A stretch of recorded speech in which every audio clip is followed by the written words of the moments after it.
So, I think we're ready to go. So, good afternoon, one and all. If somebody could just let me know they can hear me. Sounds okay in my headset, but you know, it is best to be certain. So, good afternoon and a very warm welcome from Newcastle International Airport. I'll catch the chat in a second.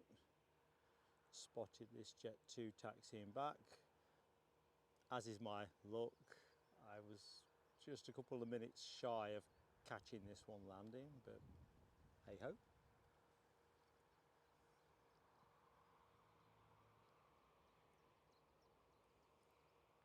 I'm guessing it is a late arrival, but that would just be a guess, not particularly informed.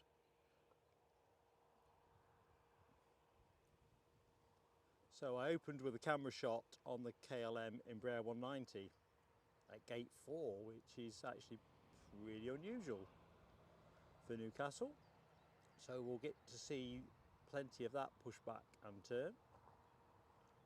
Emirates 777 in the foreground, came in a little bit early, 5 minutes or so approximately. So every reason to be optimistic that it's going to go on time. The important thing you'll notice is the jet bridge is connected, I think, from this perspective. No rear staircase, which 15 minutes before departure time augurs well, I think. You can quote me on that one in a bit. Let's just rest up with the KLM for the minute. This was due, or is due, 13:25, so a little bit late. So the chap, I recognise everybody's names there, but in case there's anybody in the fabled Lurkers Lounge, I'm Mark, your host for today's show, which is something of a bonus show really, insofar as we weren't planning to do it, but then we thought it would be a good thing to do, kind of wind down for the weekend, and would finish about 5 o'clock. So I hope you've had a good day so far, one and all, as we move to the weekend. I can hear something coming, so let's see what we got. Got a feeling we're going to see a few of these Dickie Davis tribute flights during the course of the show. Not sure if this guy is doing circuits.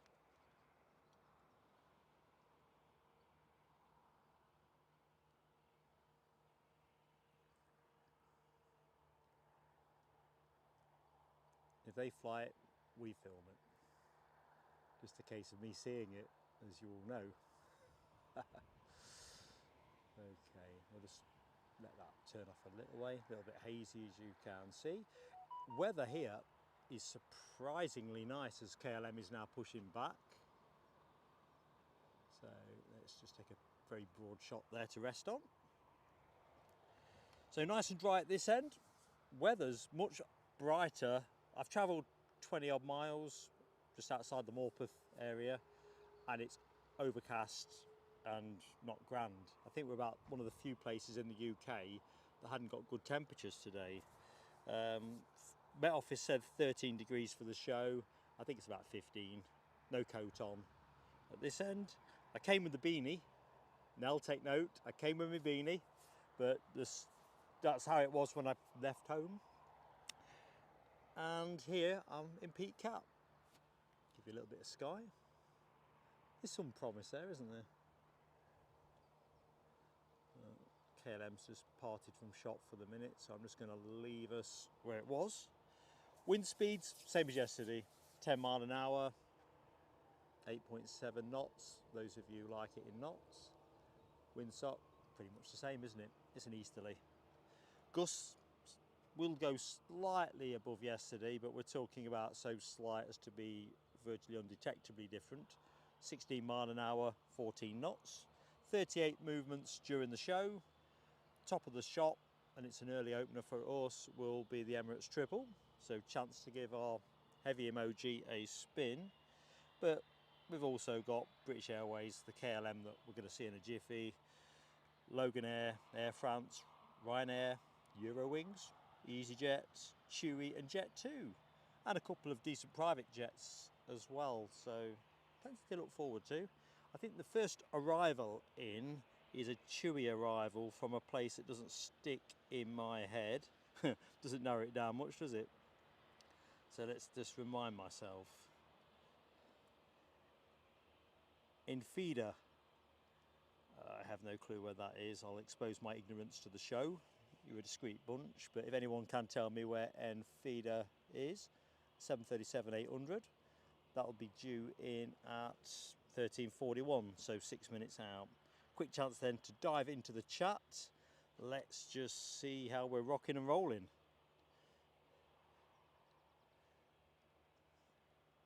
He says waiting for his chat page to refresh. Come on, we're live. Oh, dearie me.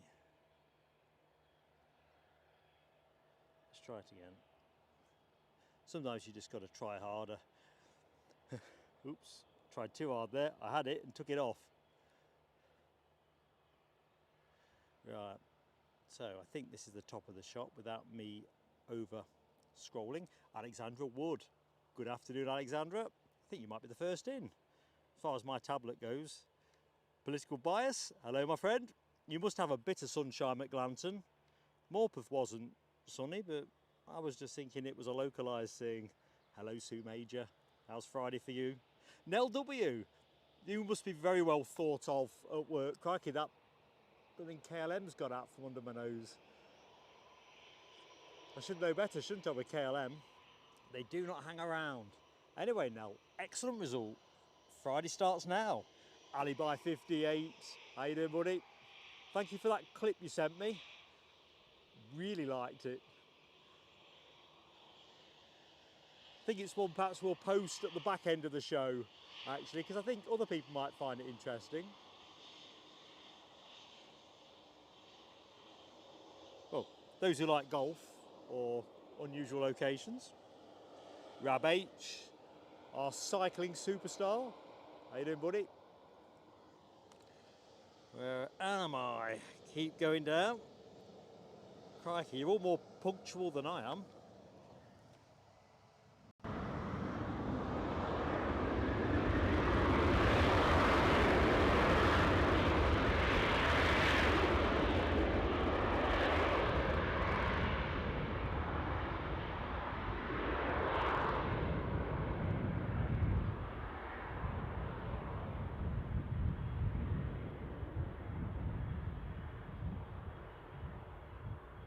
So at this end, it's currently doing quite a personable or presentable impersonation, that's what I meant to say, of an impression of a spring day. I don't think you'd say it's a proper summer day, but I'm not wearing a coat.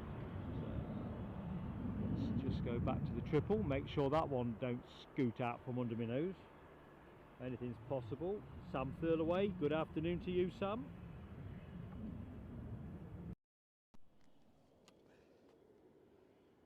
Nabil School. Hello, Nabil. Not seen you for a bit. I hope you are keeping well. I don't believe there's any C-130s landing here today, but I'll always defer to my more learned friends in the chat. Sound up a bit, says Alibi. Right, I've seen your message, Alibi. I'm not sure. Let's have a look.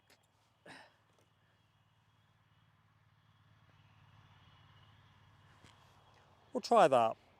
That might be, it sounds loud in my headphones, but perhaps I've got my headphones a little.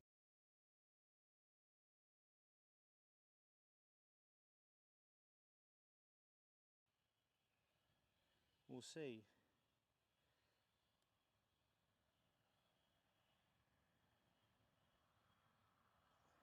Don't worry, folks, I'm still here.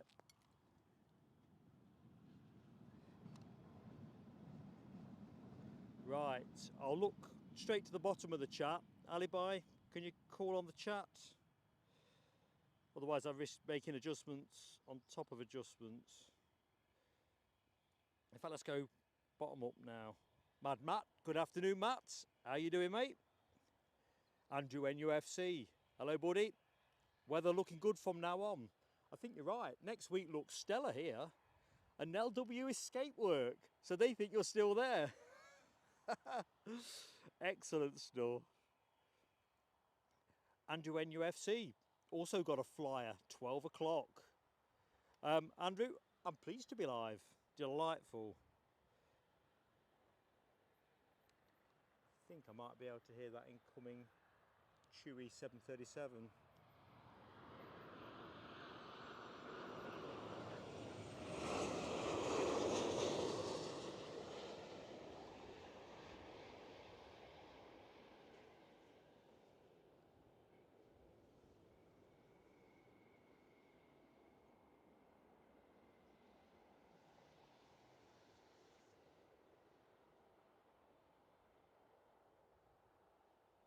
Rest us here for the minute, just while we quickly wrap up the hellos. Now, I've just seen Nell's reference to Digit Jumbo. Digit Jumbo, hello my friend, Belgium 29. Yeah, I think you're in roughly the same part of the world as Nell W. More toasty than here. Carl Shield, good afternoon to our man in Dublin. Stephen Marchant, hello my friend. How are you doing? Can hear a helicopter here, so we'll switch to that in a jiff. Fiona A, hello. And seen Stam's message there about the Chewy incomer. Deborah Speller, good afternoon, Deborah. I think I'm caught up with everybody. If I've missed you, you know I'd never do it on purpose. It's always the same when you set up. You are, oh, volume up a bit still, says Ali. Let's have a look. Got your message, Ali?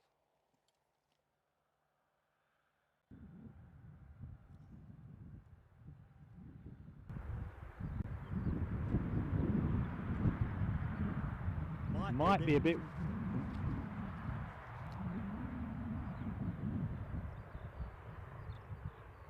be a bit windier, not sure. Foxy B, good afternoon.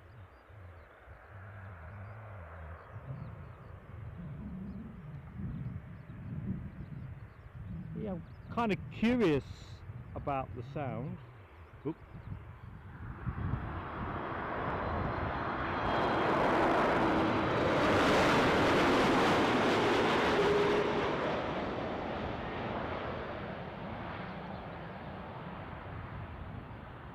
Brace of Chewies in.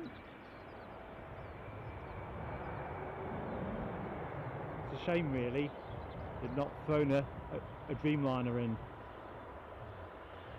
That would have been well received.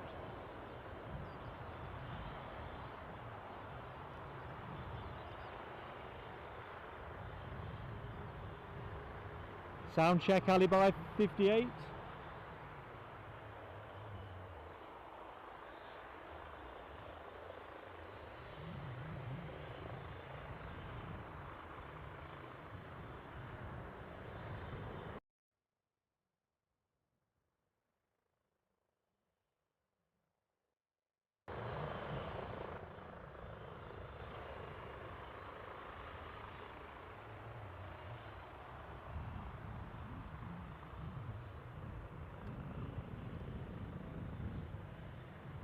Yeah, I can't do anything about tinny, I'm afraid. I think that's probably because I've got the gain a little bit higher than I would normally. We'll see how we go.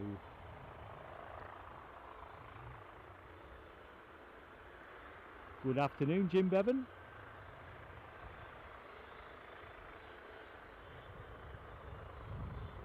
Stephen Marchant says, sounds okay to Stephen.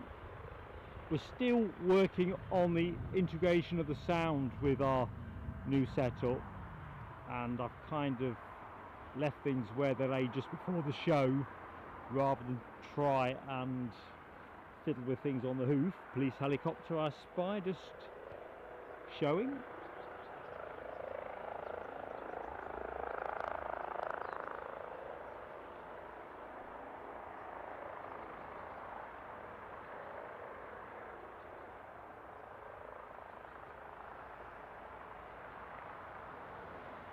Of course, the trouble is, once you start tinkering with things, if you're not careful, you forget where you've been. Well, I do.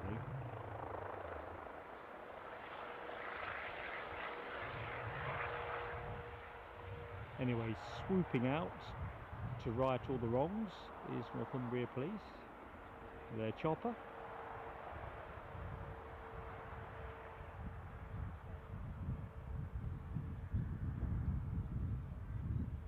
Or it's just a good afternoon to get some flying hours in.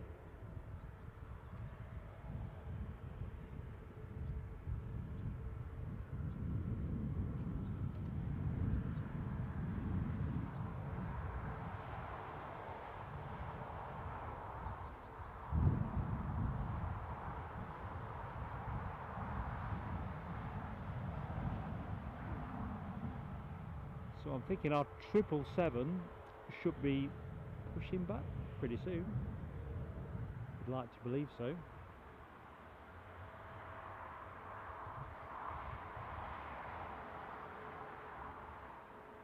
So as I was saying, by 5 o'clock I think we get something like 38 movements plus a couple of the late runners that we've picked up.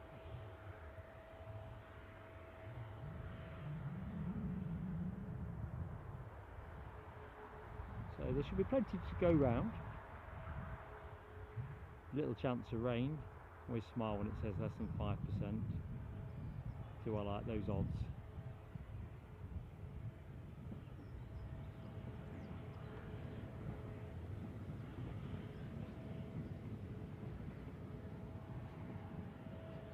So I should be able to see our incoming 737 from Faro any jiffy.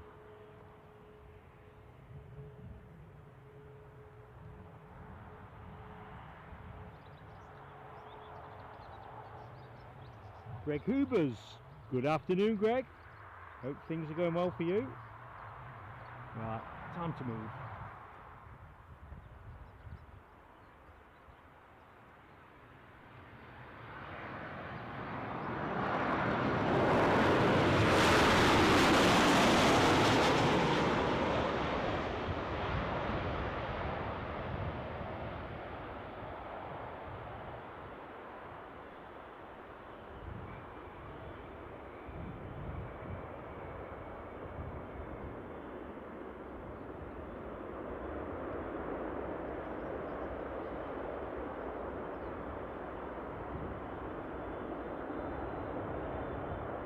Bit too hazy to chase that, so we'll not.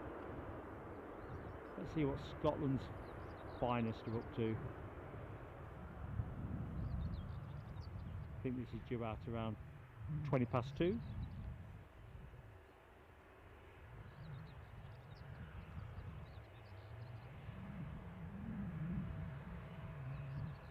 Yeah, Rob H, I think the weather you're describing could be here.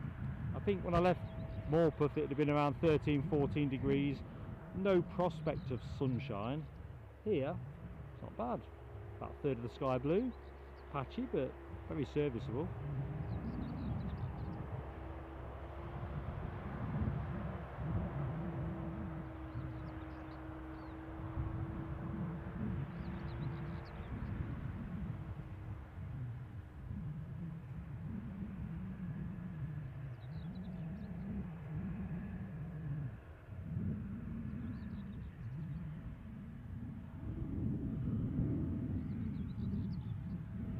Definitely silence at this end is just me checking that everything is definitely plugged in the right places.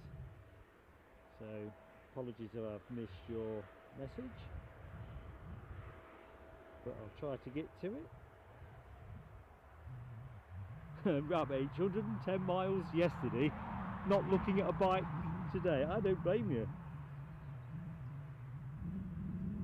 No wonder your tyres are durable enough to do 15,000 miles a year.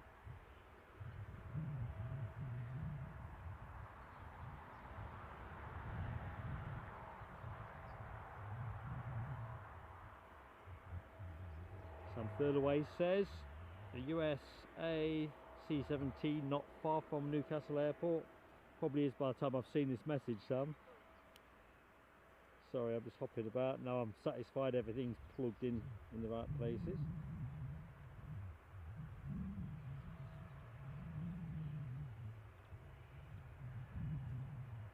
Grab H, you're exactly right, mate. Got to enjoy the sun while it shows, haven't you?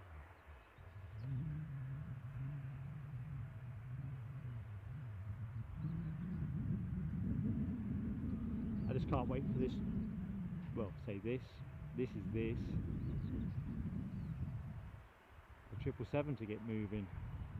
Always a bit of a treat when you get reverse ops. Tell you what, Jet2 might be making a move on KLM's Newcastle land speed record. So that's reasonably brisk taxi.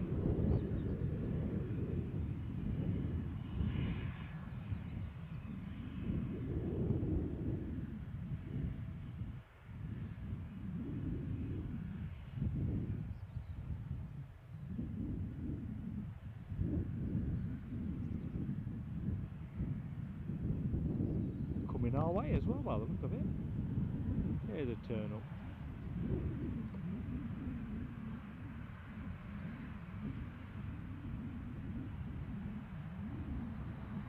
Jim Bevan talks about how hot it has been within inland UK.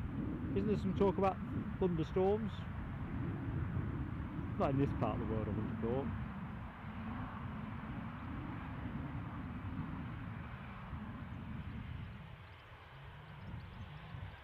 Sam Furlaway asks, is the Emirates ready to go? Well, the stairs, the rear stairs have been withdrawn, as you'll see. Can't quite, on my little screen, with the glare on it, work out. I think the jet bridge is still connected. Moving, isn't it? Or is that just an illusion?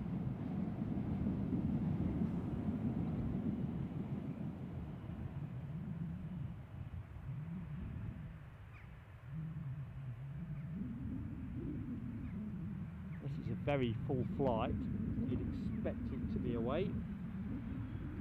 Airport's not chock heavy with lots of incoming traffic at the minute.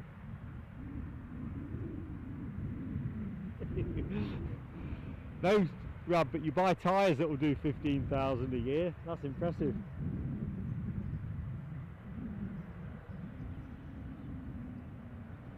Ah, Foxy, you've got storms on Sunday in the East Midlands. That's with being a landlocked superpower. Good afternoon, Philip Ross. Welcome to Plain Sailing Aviation. Our bonus Newcastle stream. Wind down for the weekend and all that.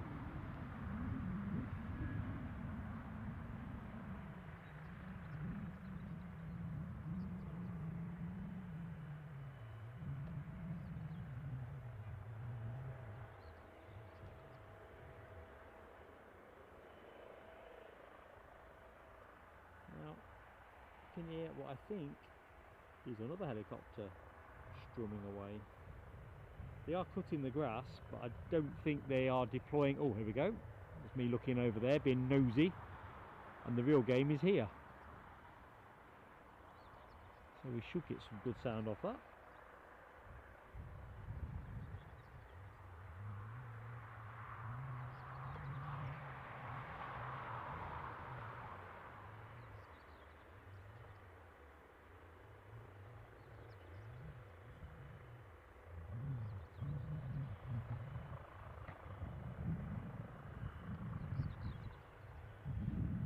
Scrubs up a real treat, doesn't it, in the sunshine?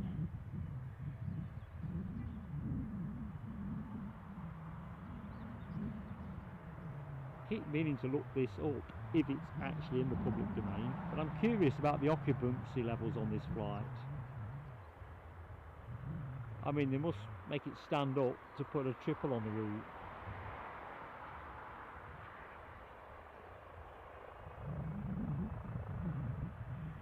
I think it might have been Nell. Apologies if it was somebody else. In the background behind was, as yesterday actually, the ASL 737 converted freighter. Patiently waiting its shift.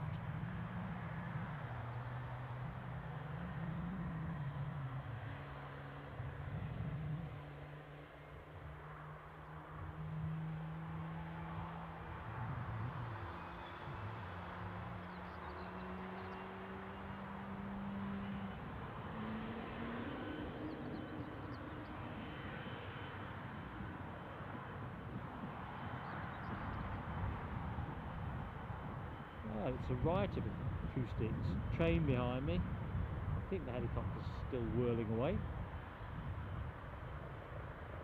Yeah, it is. Definitely not strimming the hedges.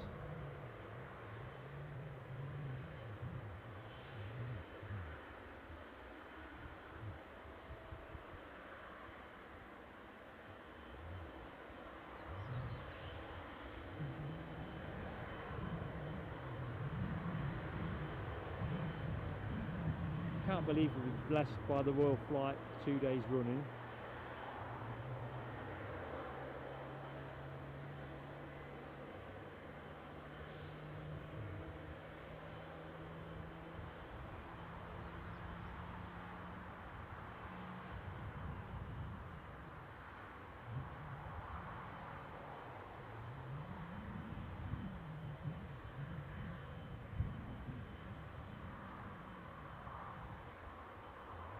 Just keeping my eye over my shoulder so I can pick the helicopter up.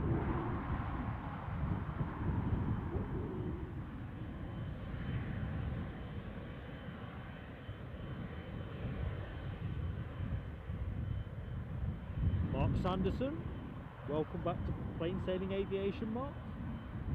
Hope Friday's been good to you.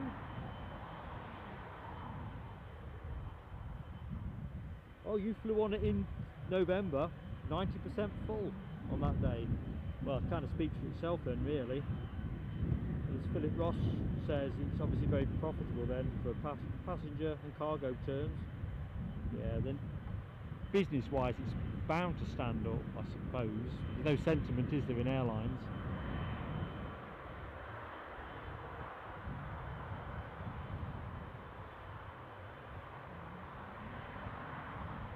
I mean, Emirates have got such an extensive route map, haven't they?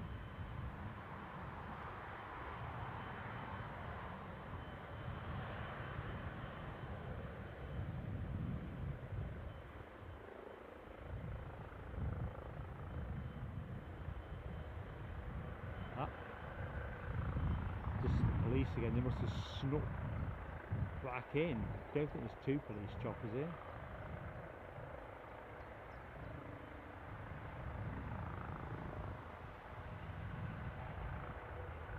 In the back copter.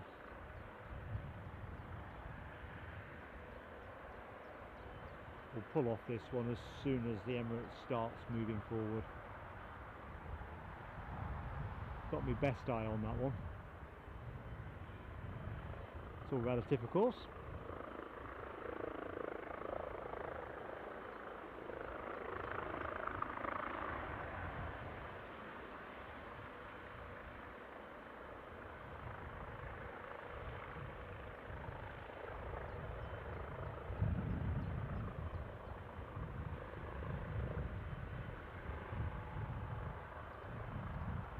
A nice training type afternoon.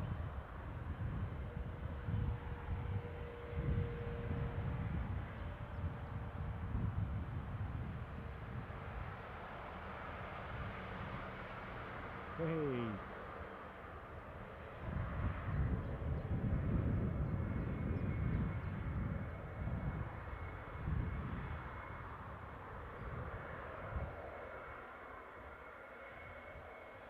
Anyway, ship was starting to move.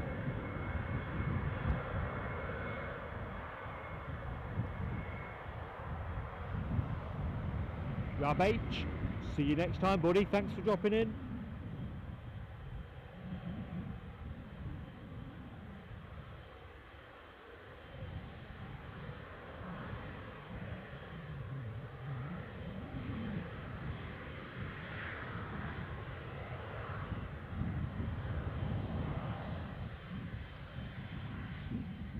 Tell you what, those wings aren't half impressive. 64.8 metres, I'm reliably informed. Always looks longer to me.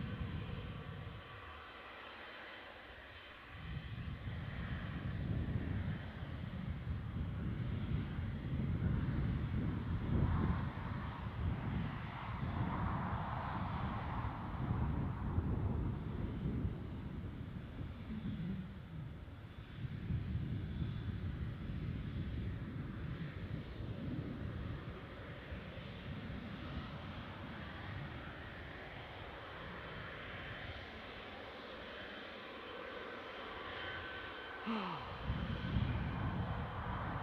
almost seems preposterous to call this at the start of the show, or early in the show, but my plane of the day is in front of you, I think. At least till I see the one that I like the look of better.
I was expecting a bit more grunt.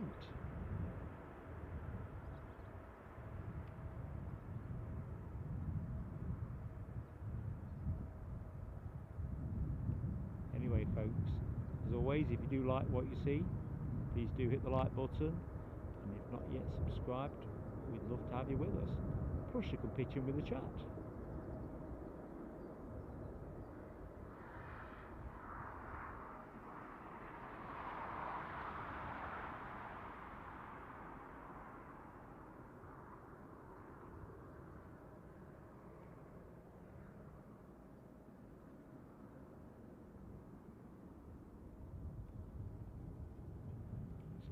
A Jet 2 departure shaping up. Good stuff.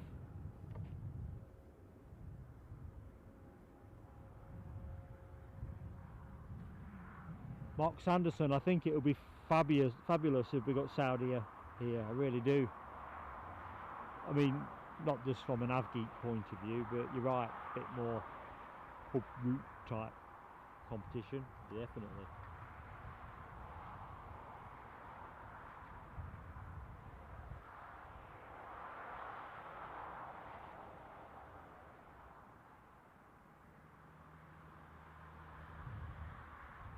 Yeah, Mark, I didn't actually get much of a blast off that triple, which has rather surprised me actually.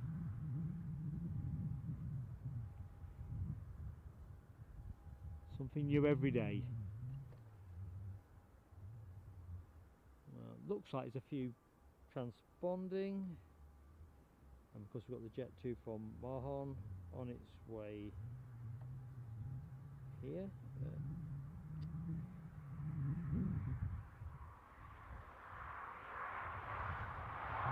So, all things being equal, that should be going to Skiathos. One of those legendary and very exciting plane spotting destinations. The incoming Jet 2 from Mahon. Get my teeth in. 2 hours 19 minutes it departed, shortly to get wheels down at Newcastle. So a warm welcome to anyone that's just joined the show, helping us with the wind down effort on Friday the 9th of June. You are very welcome. Andy Appleyard, good afternoon Andy. Working from home at the moment down in Middlesbrough. Hoping to see that Emirates turn and head your way. Fingers crossed for you, buddy. Michelle Johnson, just spotted you. How you doing? You've had a hissy fit? Had a small nervous breakdown? What's been happening, Michelle? Can you tell us?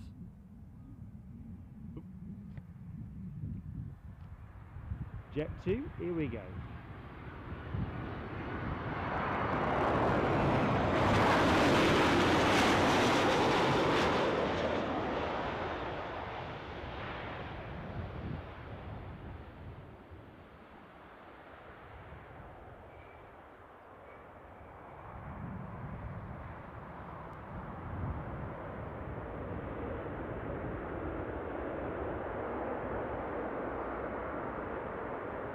least the sunshine will put everybody that's on that plane in their shorts and t-shirts in a good mood. It's one thing dressing for the weather when you leave, but if you get to your arrival location and it's cats and dogs or something, not quite the same, is it? So anybody new to Newcastle, here is our tower, all 45 metres of it, sporting the Emirates corporate logo. Anyway, here's our Skiathos Express. There it is.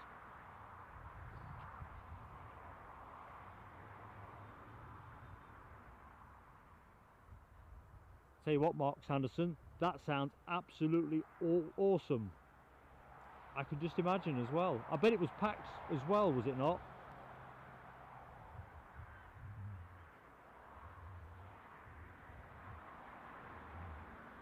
And Andy Appleyard asked the question about the Sunderland Air Show being cancelled here onwards. I'm not sure. I thought they'd cancelled it based on the whatever the reason was for that year, rather than in perpetuity.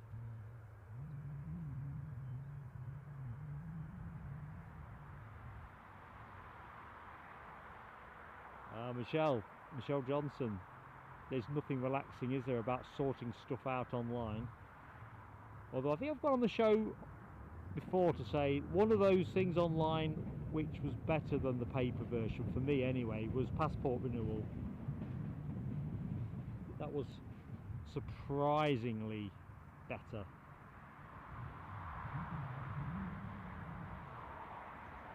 Sam Thurlaway has got eyes on with that Emirates triple, just passing Washington.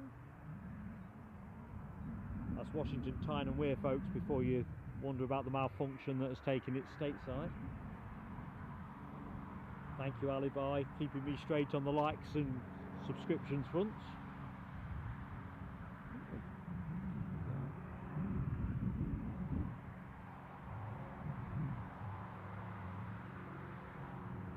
I can hear a light aircraft, but blown if I can see it.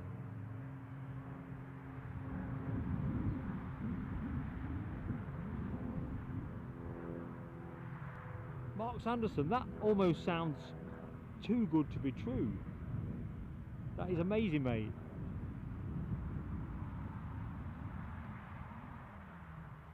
I don't think I'd have slept that night if I'd seen that.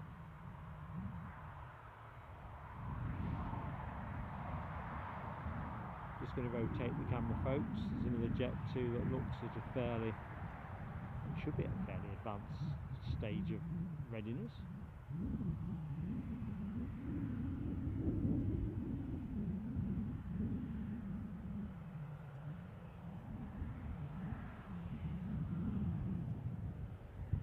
Now, Mark Sanderson, that is a real shame, isn't it, if it was noise complaints which did for the Sunderland Air Show.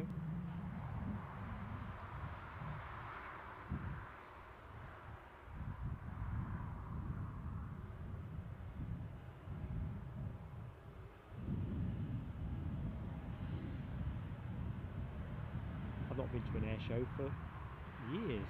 Pandemic kind of killed some of that momentum, but I think Farnborough, I'd say 2015 maybe, 16, somewhere around there. A fabulous time, mind.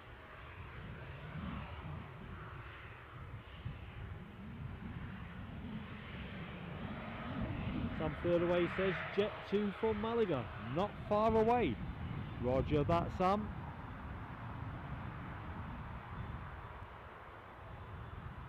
I put myself on heightened alert.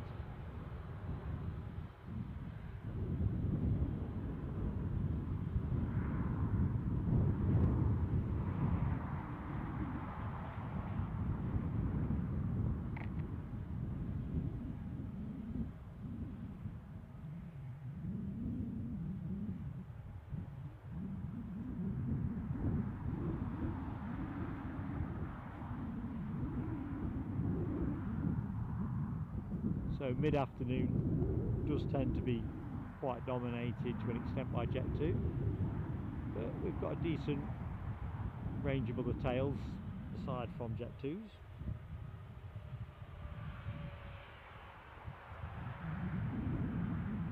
Stephen Marchant says it's more of a carbon neutral consideration for the Sunderland Air Show. Interesting. I don't know if folks saw this. I meant to mention it on yesterday's show when we were talking about Norwegian, which kind of put my brain into Scandinavian mode. Did folks see that Scandinavian Airlines had started selling tickets earlier this month for their all-electric planes for some short-haul routes? I think they got tickets for 3 flights, which they haven't even got exact dates for, but apparently they've sold out. Well, certainly the feed that I was reading suggests they had. Don't know what kind of plane they're going to be flying on, or exactly from where to where, but I don't know whether folks just want to be part of something pioneering. What do you think, folks? Would you enjoy an early flight on an all-electric plane? I keep thinking of the stuff I read in this country where with electric cars they keep saying there's quite a poor ratio of charging points to electric cars in certain parts of the country. I think I'm quite happy for someone else to pioneer on all-electric flight.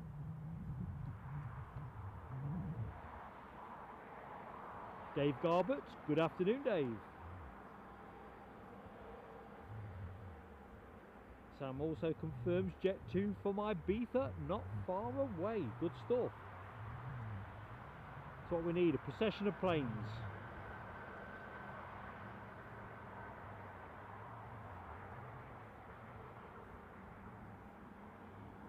So yeah, I've just got visual on the on flight radar for the incoming Jet 2 737 from Malaga. 4 minutes on flight radar, 6 minutes for us, I think.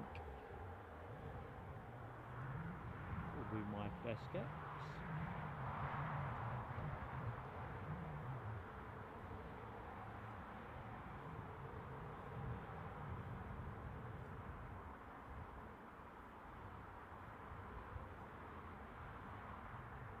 Oh, nice one, Michelle. If you ever fancy posting any of those on our Executive Lounge Facebook page, feel free to do so.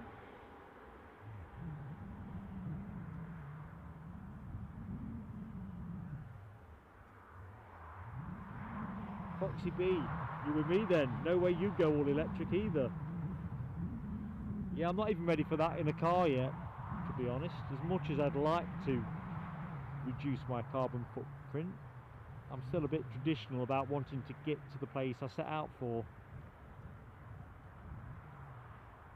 Oh, there's a nice ATQ for your plane.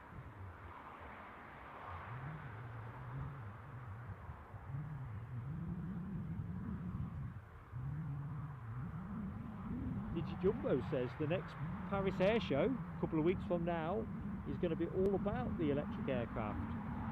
Be interesting. Is there any prototypes that are going to be out and about?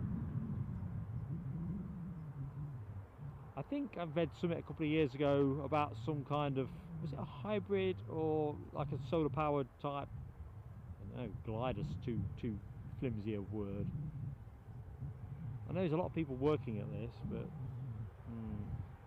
once you're up, it's a long way down.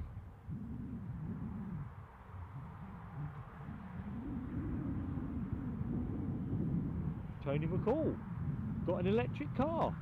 Interesting stuff. So you don't have any trouble in terms of keeping charged? And can I ask the other question, Tony, because I'm fascinated with this stuff. I don't know anyone with an electric car. How far can you get on a charge?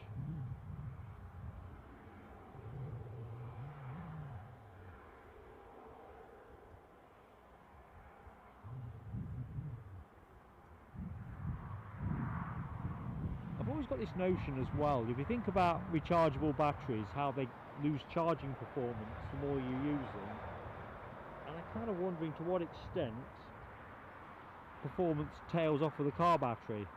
You know, if you put a full tank of petrol in your car, you can be pretty consistent in terms of the range you're going to get if you drive in a consistent manner. Whereas I reckon you could drive consistently with an electric vehicle, but over its life probably get less distance per charge. But that's just an uninformed view. Clearly some education needed at this end.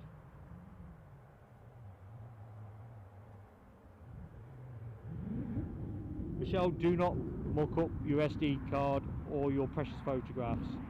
I can't pretend I'm particularly savvy at these things.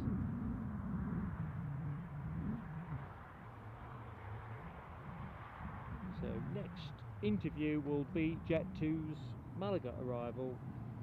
3 minutes.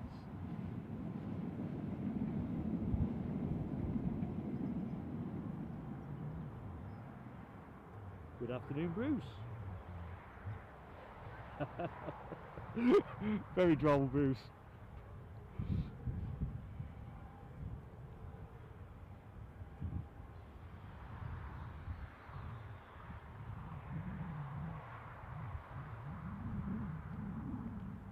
I suppose the other question is, how fast is a rapid charge? You know, like if you run down to your last 10 miles of petrol, go to the station, gas up, you're good to go again.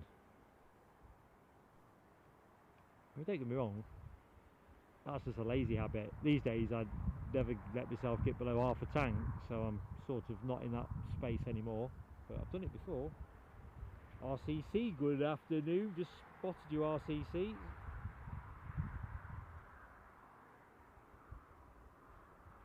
Trouble with using a little tablet, you kind of, the chat moves on, and if you're not careful you've missed who's entered. Anyway, good afternoon. Here we go. Definitely not all electric as this plane.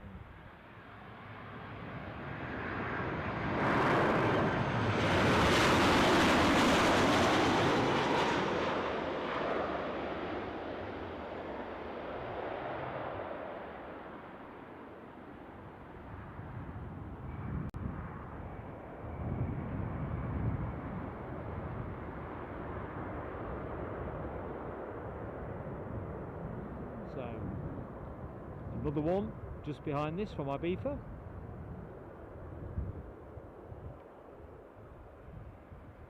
See the viewers count is ticking up, so anyone that's just joined us, good afternoon. I'm Mark, your host with Plain Sailing Aviation, on air till 5 o'clock today with our Friday wind down show.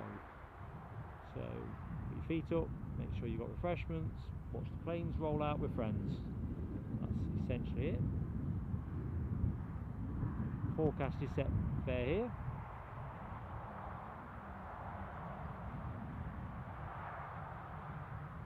Winds are fairly gentle, 10 mile an hour, with some gusts up to around 16. So wind not really a thing. That bush has got to go, hasn't it, folks? Can't think the airport will be massively receptive to taking that one down.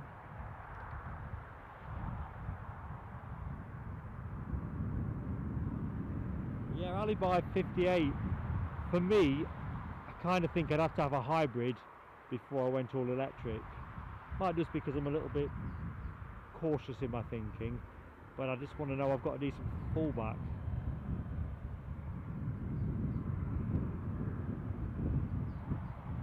Although, and I might be reading the market wrong on this, I don't think there's as much oomph around promoting hybrids, is there, these days?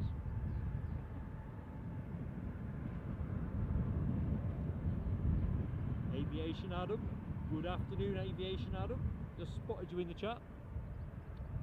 Right, let's get this Ibizan arrival. And your cousin is on that plane, which you'll be on next week. Well, in which case, we're going to get ready. It must be about imminent hove interview. Otherwise, we're just turning this into a Nature Watch channel. Jobs.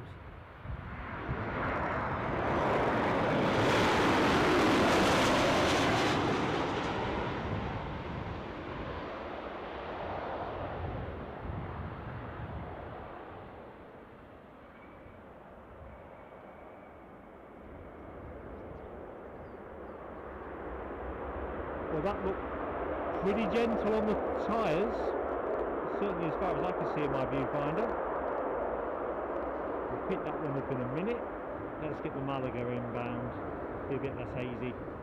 Hazy fantasy.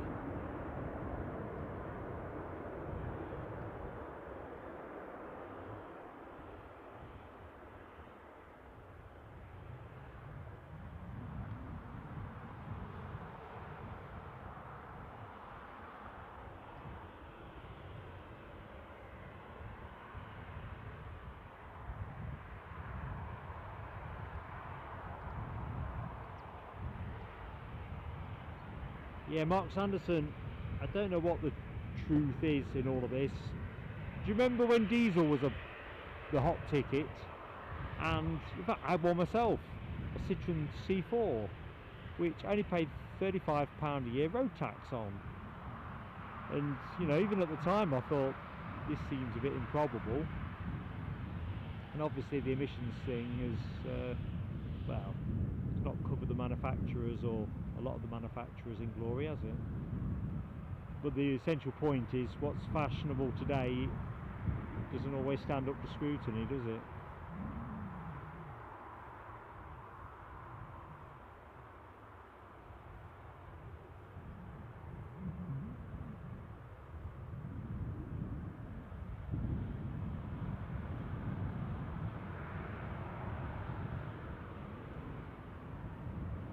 So whereas I'm not particularly down and dandy with electric flight, well, until the technology is bulletproof, and of course the next thing I'm going to say I'll never afford, but I think it'd be fascinating and fantastic to go up into space, kind of a la Virgin Galactic rather than space station type stuff, there and back.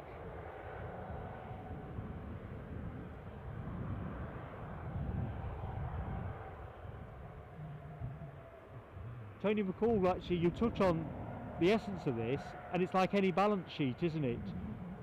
If you don't put certain things on the balance sheet, then you can always project a particular level of performance. And I think I'm with Mark Sanderson on this, in terms of the truth out there somewhere. It's not convinced I'll ever get to know it.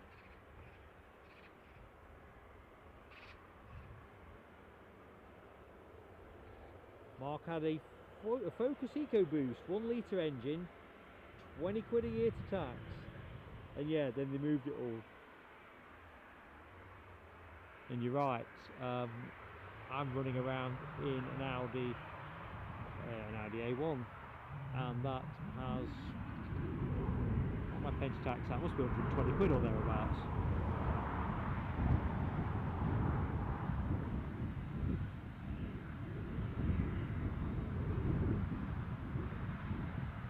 Whereas, as I was saying, that Citroen C4, which I think off the top of my head was 1600, maybe it was 1800, passage of time and all that, £35, go figure.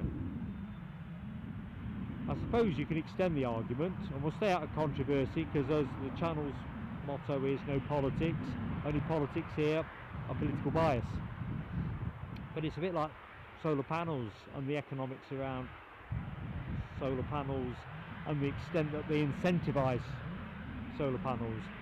I mean, you can't think that solar panels are a bad idea, can you? But in terms of incentivising widespread take-up and the ability to recoup your costs in reasonable time, I don't know. I think there's more that could be done on that one. Debbie 13, good afternoon, Debbie. Just setting the world to rights in terms of our carbon footprint challenge. Be it an all-electric flight, and whether folks would actually enjoy an all-electric plane. I was certainly one of the earlier flyers. A bit like Scandinavian Airlines, I was saying earlier. 2nd of June this year, they started selling a limited number of tickets for an all-electric flight on routes to be confirmed, and planes yet to be confirmed too. Although I read somewhere, random facts, that Scandinavian Airlines were the first commercial airline to overfly the North Pole. I've not fact checked that, but it was presented as a fact.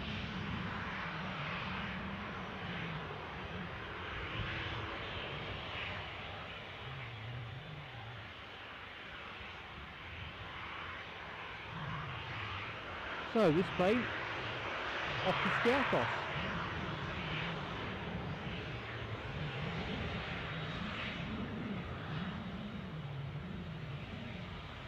So folks, that gentle nudge, if you like what you see, please do give us that like, and if you're not yet subscribed to us, we'd love to have you.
go.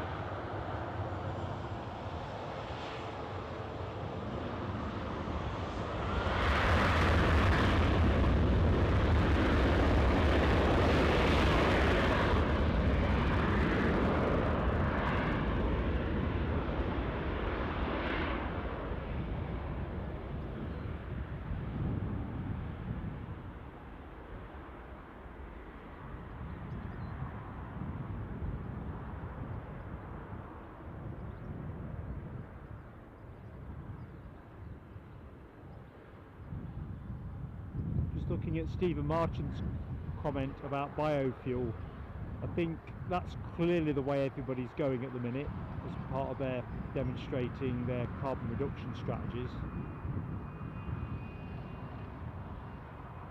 Oh, it's like Scotland's finest are on the move. I'd like to say this is going to Stavanger, but that is going off the top of my head. So yeah, I think it probably does go in stages.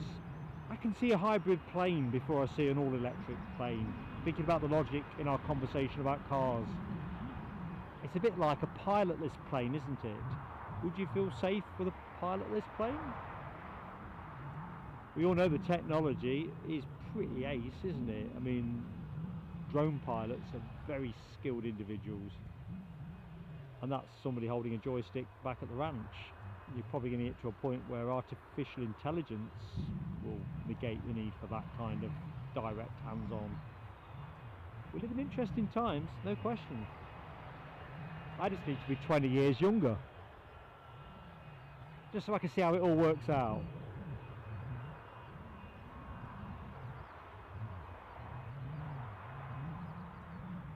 Yeah, you can't whack a spotter's shortbread, can you, Debbie? I don't think we'll get close in on the cockpit in the haze, but let's just see. Yeah, it's shimmering a little bit.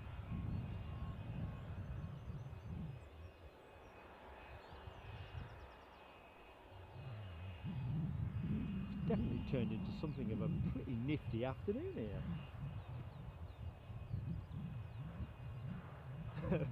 Foxy B, go one step further or one step back. It's like driverless trains, isn't it? Now, I think it's London Docklands are driverless. I don't know. I quite like somebody there watching the shop. Nell says, what have we got there? A few captainless ships. Oh, that's interesting. What are we talking now? Cargo ships, barges. Can't be a cruise liner.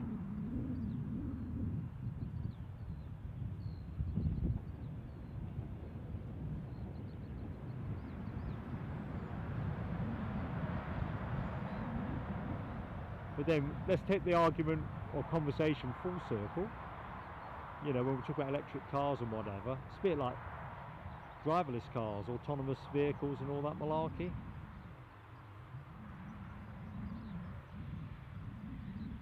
You know, eventually it's gonna have to happen because of just the sheer congestion and the human errors that go in distancing and speed calculation and so forth.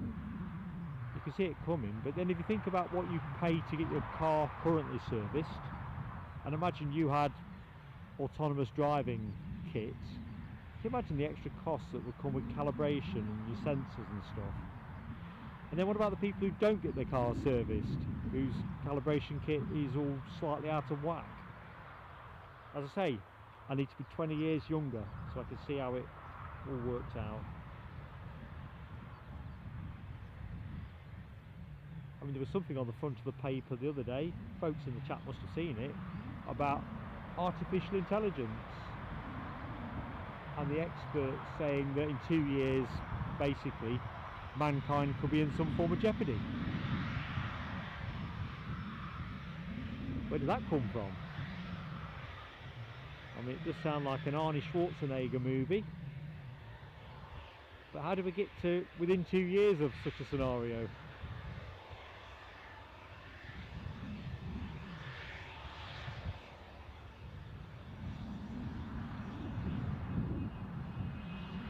I watched this plane come in when I was setting up. It was just grace personified. when it put itself down, or the pilot put it down more accurately.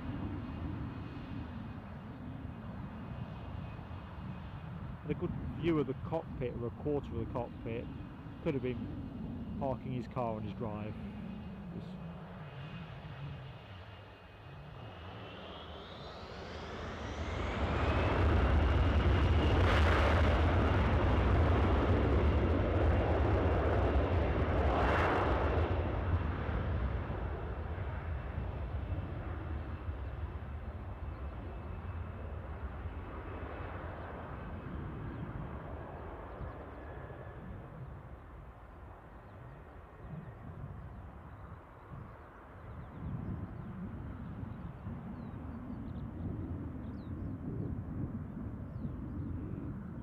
Back of the bus.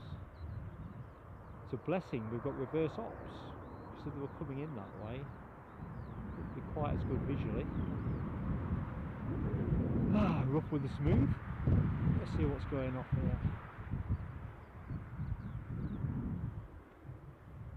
Looks like we've got service personnel, perhaps. No, passengers. Now, I think we said this was the Malaga flight. If I remember correctly, the Allegiant lookalike plane was the Ibiza one. Looks like they've all deboarded at the front. Perhaps one or two just need to wait till the crushers died down. Claire Con, good afternoon Claire. Hope Friday's been a good Friday for you. Weekend all laid out in front of you.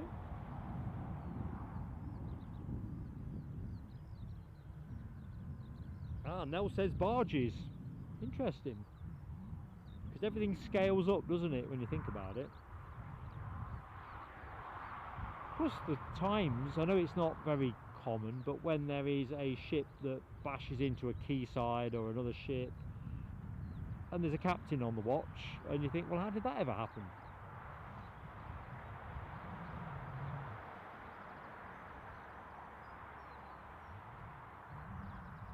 Going back up the chat. Foxy B, Docklands Light Railway, spot on. I must have used a piece of that when I live streamed from London City back in January. It was very pleasant, if I remember correctly.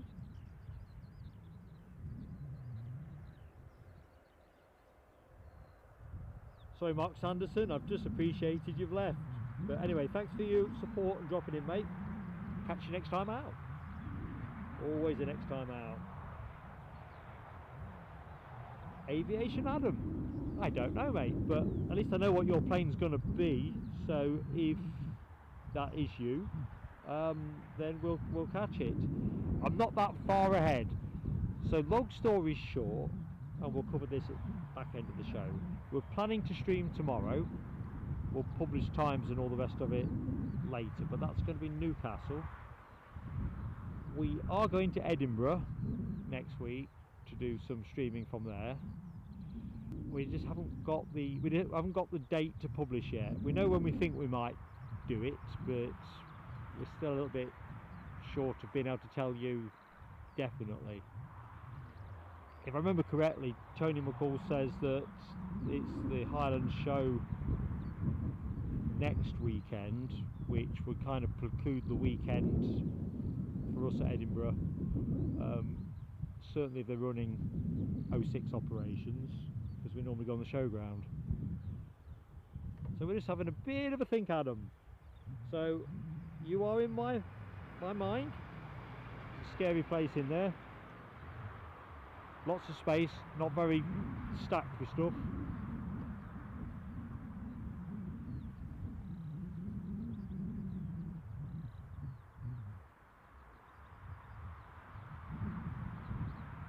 Well, just going back into the chat, and Nell, you put your finger on it, don't you? So if the technology can do all these fantastic things, and people can hack those fantastic things, as we know they can now, think about the recent interruptions that have been alleged to British Airways with ticketing systems and so forth. Whether it was that or something else, who knows? But the point is, everything is very hackable. And then if you can hack it, you can redirect it, can't you?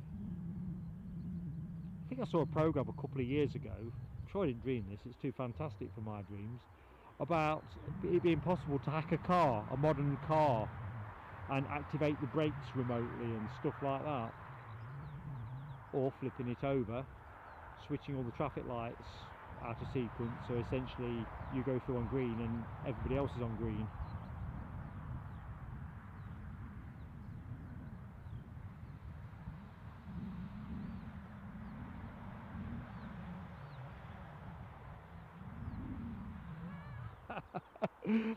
Is Peter about now? Does he know this? Oh dearie me. Alan T, good afternoon Alan. Alan in Colville. The sun is bound to be shining there. Beating down on Barden Hill. Is the quarry still there, Alan? Robert Smith, how you doing, buddy? Is it busy up there? We've got a decent programme of action. We've just hit one of those regional airport type pauses, but during the course of the show we are 38 movements, I think, something in that region. So okay, actually. You still at work, or are you on a different mission at home?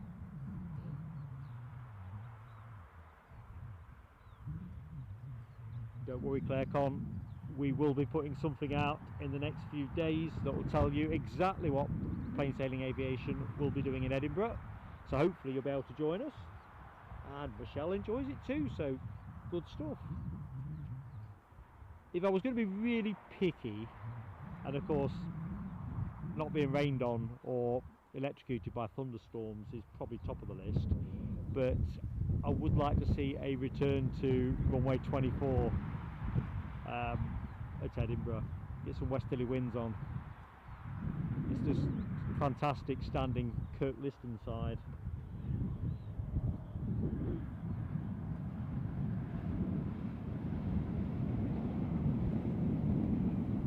So our next arrival, small minutes away, will be the Chewy from Burgas. Very good. And that is a 737-800. Next arrival, folks. So as Alibi 58 asks, please do give us your like if you've yet to hit the button, because it helps us so much. I think we all know that now, don't we, with the way YouTube works.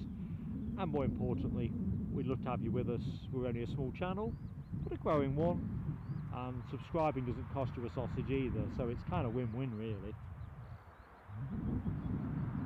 Alexandra Wood, thank you for dropping in. Do have a good afternoon and catch up soon.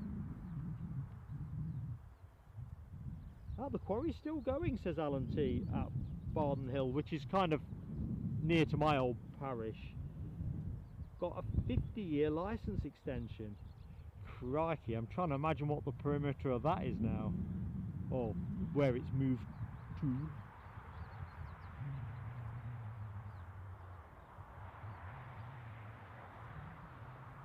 This is going back in the day, so far back in the day. And obviously, I don't suppose to sell many of these, if any, now. But I bought my coal bunker from Barden Hill Quarries, place that Alan's on about, back in the 80s. Ah dear. Indestructible.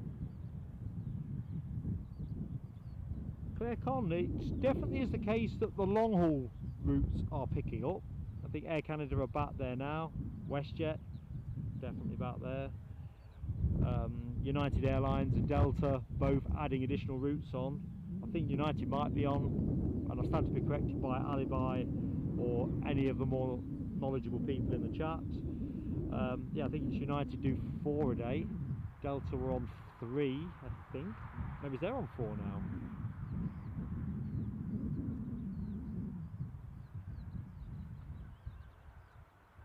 Michelle, don't worry about typing.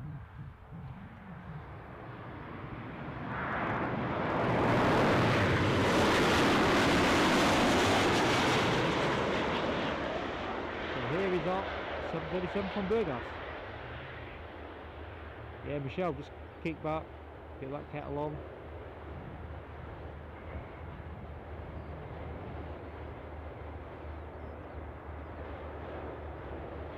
clue's always in the title. Wind downstream, not wind upstream.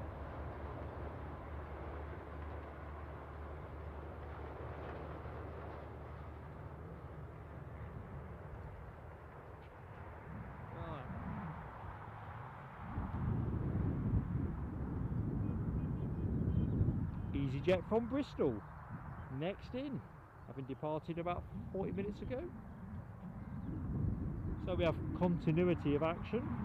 I think we should start seeing a pushback or two from here as well.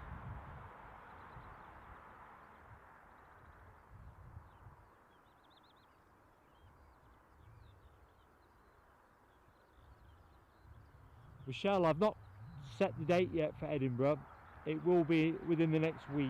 We're just fine-tuning definitely when we're going, but unless the weather was to absolutely change, we will be there during the course of the next 7 days.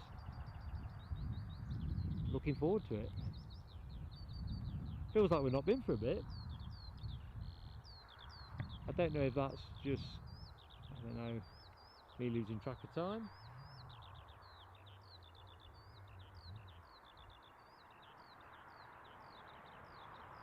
Ah, like your Moxie, Claire, making scones. Very good. Or scones, depending on which way you want to say it.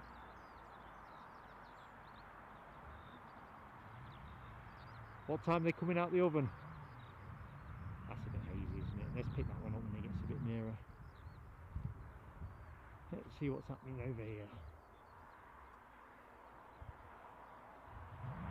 While we await our A320 easyJet arrival, small minutes away.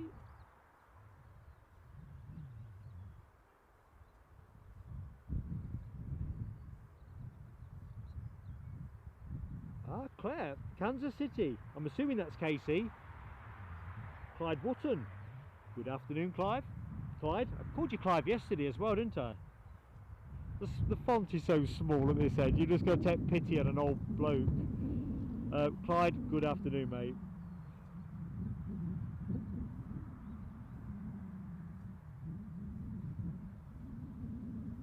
Tony McCall, do you think the market will balance out in the end? I don't know what the difference in terms of fees and all the rest of it are between Glasgow and Edinburgh. But just feel that Glasgow isn't getting as much of that longer haul action, doesn't it? Les Donaldson, I've just spotted your name, Les. Oops. Oh, I'm glad Eddie's not here. Don't tell him this, I've moved the camera for a blooming tram. I know I can rely on you lot, you're very discreet. I did laugh last time he was here with me about that exact phenomena. And I've just done it, and I ripped him up all the way back on that one as well.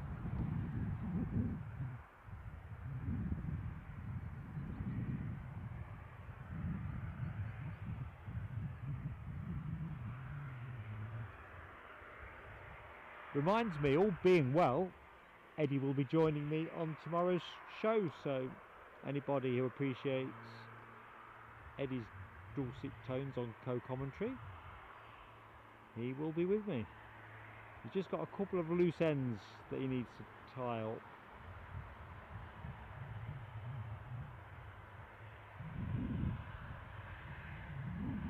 But he messaged me last night to say that all being well, that was his plan.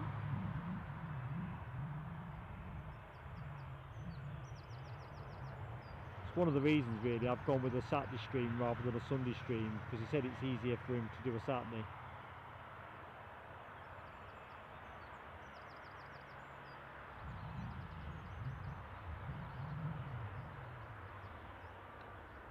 So, looks like I've got a battery change to do in 26 minutes. So I've gone small battery to go to big battery. So, Alibi, you'll be in total charge of that one.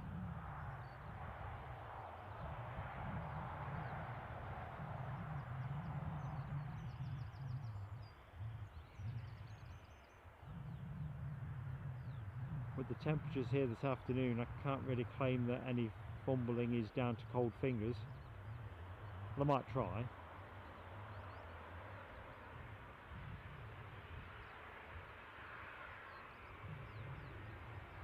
Right, Bristol, here we go.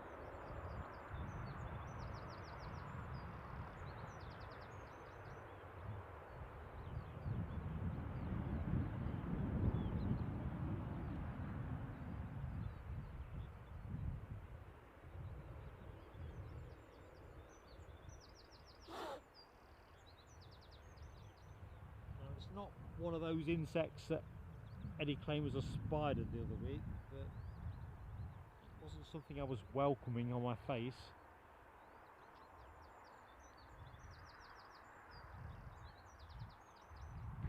It's a veritable nature park down here.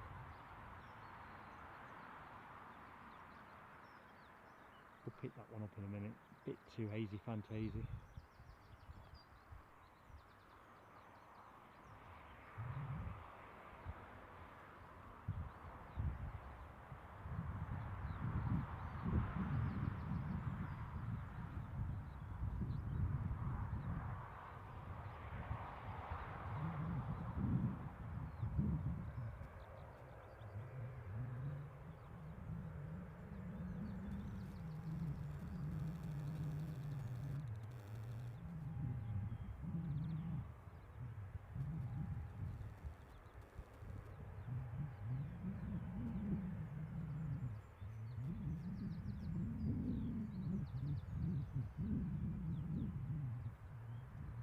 Les, just seen your comment about the NCA 747, which kind of put in my head what you said yesterday about the Apaches at 500 foot.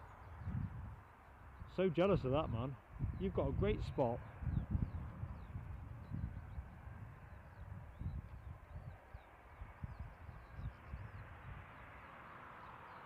I'm always pretty envious of Ken Alloway being able to get down to Prestwick.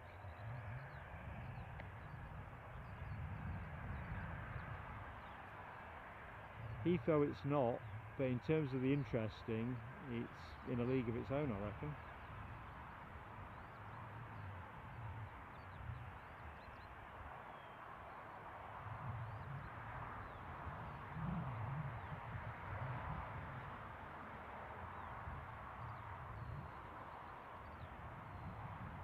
So yeah, tomorrow, all being well, we plan to be on air for around 12 o'clock. And that should scope us in the arrival of the Emirates triple. So if it's shaping to be 5 or 10 minutes sooner than that, we'll fire everything up just a bit sooner. Be a nice plane to open with, in the absence of NCA 747s or a couple of Apaches. I'd even be receptive to that helicopter from yesterday. The Royal King's Flight one making a reappearance.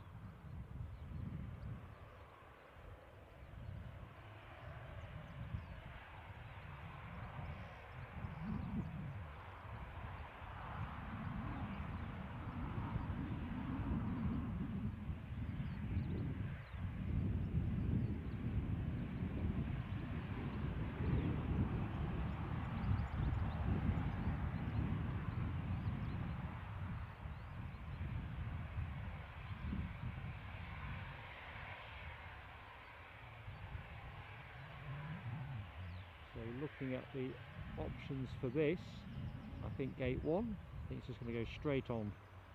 Look like it's disappearing into the embankment.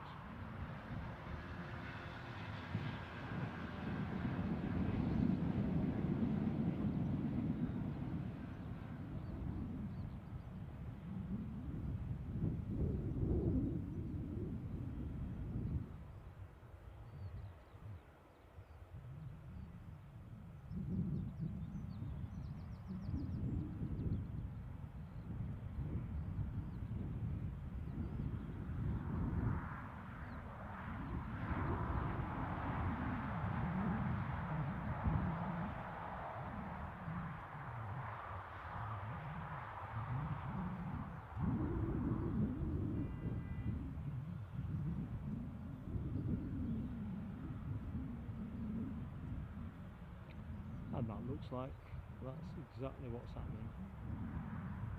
Right, let's have a look over here.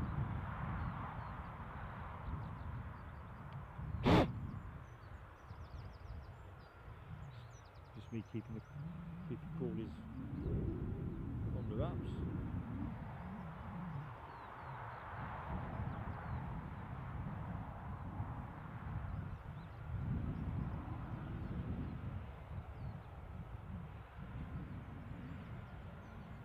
So, according to flight radar,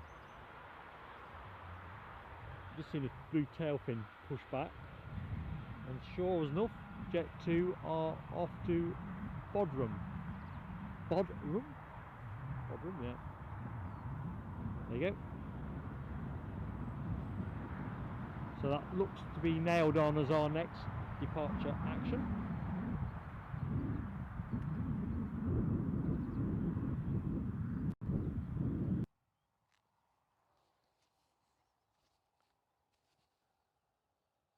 Just having a quick look, see at the horizon. Chewy have, I bet this has been called already in the chat, Zakynthos 737, 737-800. Okay, departed 3 hours and 34 minutes ago. That looks like our next arrival, probably several minutes. I think that will probably beat this Jet 2, but who knows?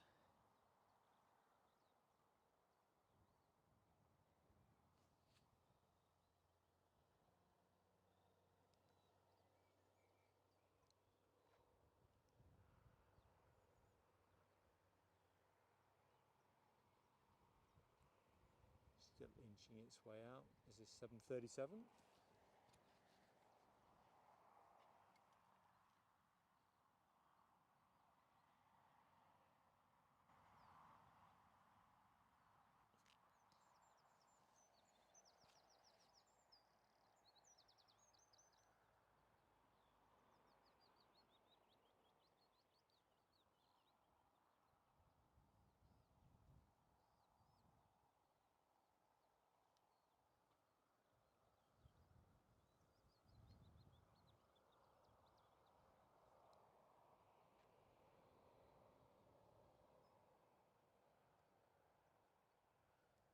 Looks like quite a good day to be on the ground ops team, doesn't it?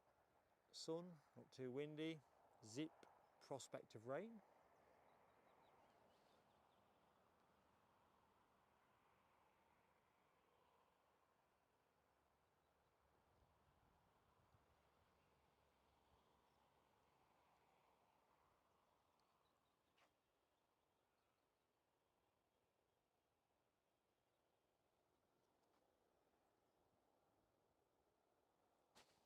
Alan T. I do love that Silkway 747. Heading to, I've seen it at East Midlands before actually, last summer. I got up, did I get up early for it one day and it didn't show? Yeah, I think that was the case. It took me 2 days to catch it, so to speak.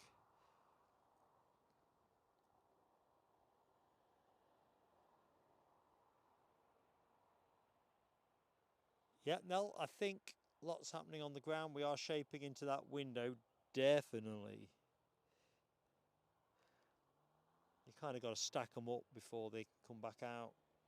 But yeah, it's a decent body of movement.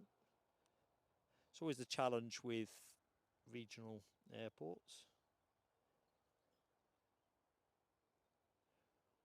Although interestingly enough, I can see a chewy tail fin. Let me just show you what I'm talking about. If I can find it. There you are. But I don't see it transponding on my flight radar. Don't know if that's the same for you learned friends in the chat.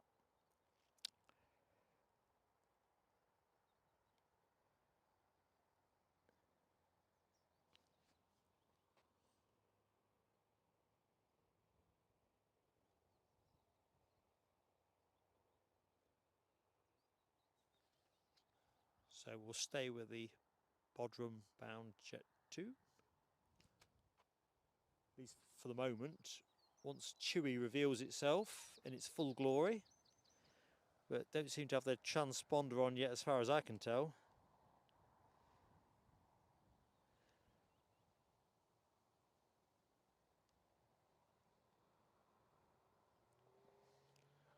Beloved moderators, please can you release Michelle's message? It's got lots of good stuff in it.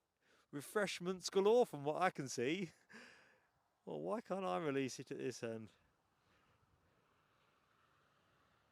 Yeah, Les, we are pretty heavy on 737s, mainly courtesy of Jet2, to be honest, and Ryanair. And then if you throw Chewy into the mix, just wait for this Chewy to reveal itself. Alibi 58 says Chewy 737 from Zante on finals. Roger that, Alibi. Cheers, buddy. I'm with you, Michelle. I think ground crews are probably not always given the appreciation they deserve. When it's busy, I can imagine it's proper busy. And you've got to remember, there's not many days where the weather's like this. I mean, you see them out there in their shorts in December, and you think there's some hardy fellows.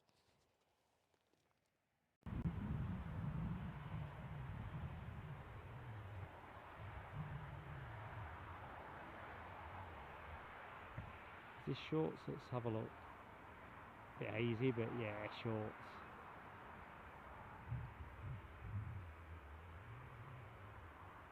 Right, sounds like our Chewy Zante arrival is about here, folks.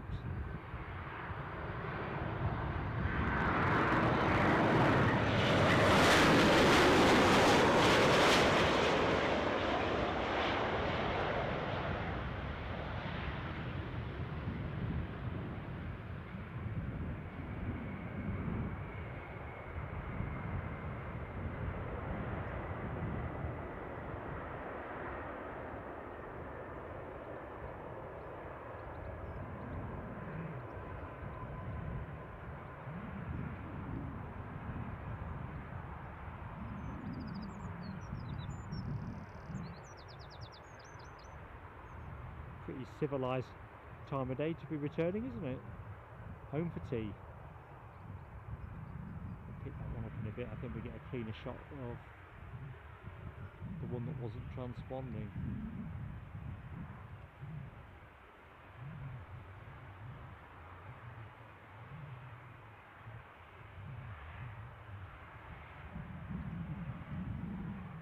Good.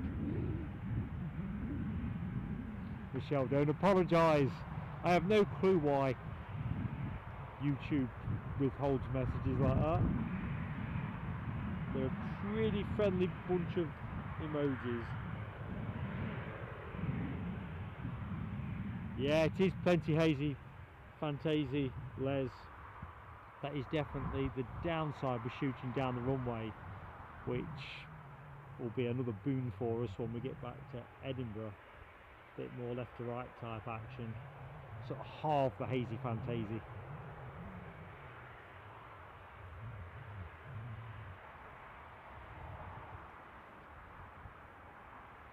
John Hume, good afternoon, mate. Yes, we're sporting a haze. I mean, it really is turning out rather nice. We must be on the kind of borderline, because when I was watching the weather on Sky this morning, it looked like the northeast at midday was about the only part of the UK that was under a cloud. And certainly when I left home for the show, that's exactly how it was. But here it's pretty bright.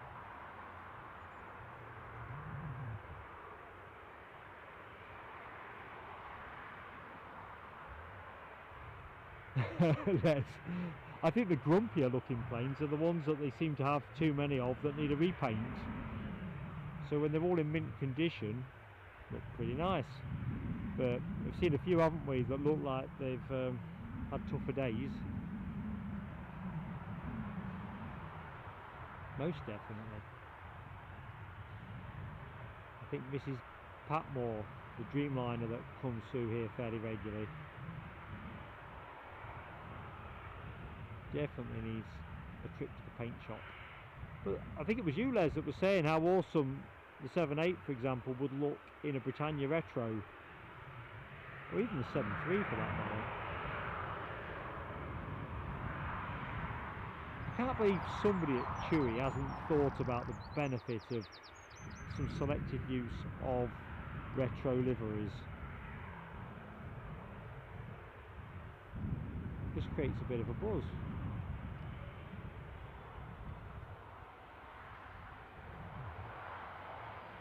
John Hume, we only do warm welcomes at Plain Sailing Aviation. Don't know if we've met before, but for your benefit and anyone that's joined recently, I'm Mark, your host. So lovely to meet you. On air till about 5 o'clock. Oh, we're moving.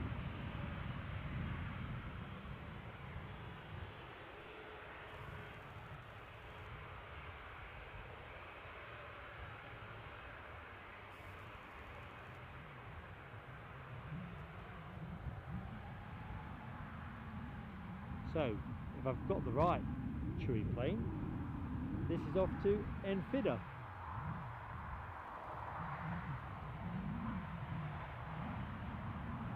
Not entirely sure where that one is either, but I bet it's lovely and sunny.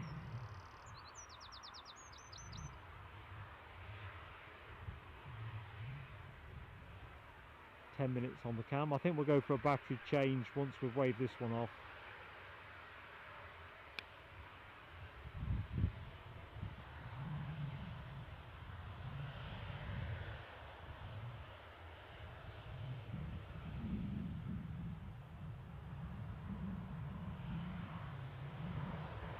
Veterans of the show will know it's loosely F1-ish, but not as skillful when it comes to a battery change. A bit like a pit stop.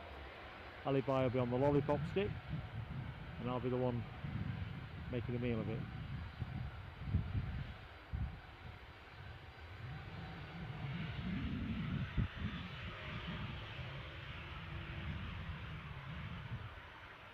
You're right though, Les. It kind of looks like KLM's grumpy cousin.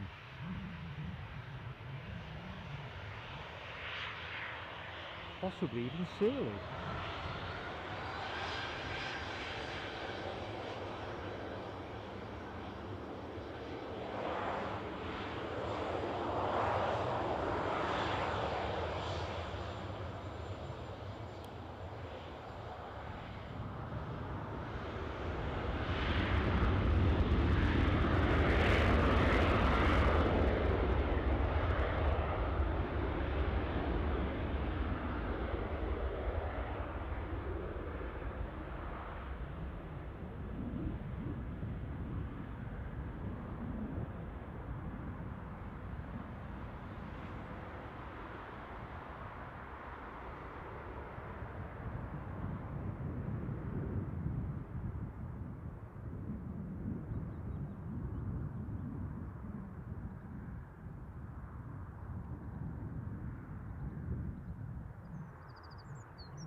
Right, what's happening next?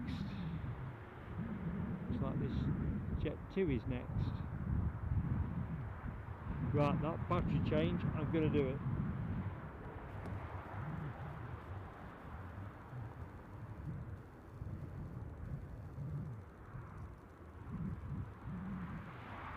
So here we go, folks.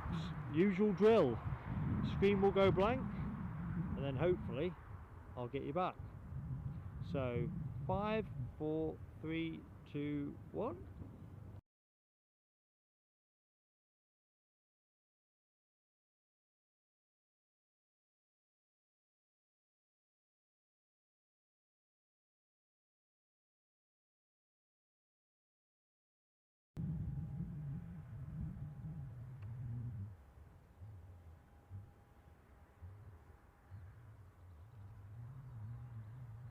No fumbles, but camera was just slow to engage. That's my story anyway. Definitely no fumbles for once.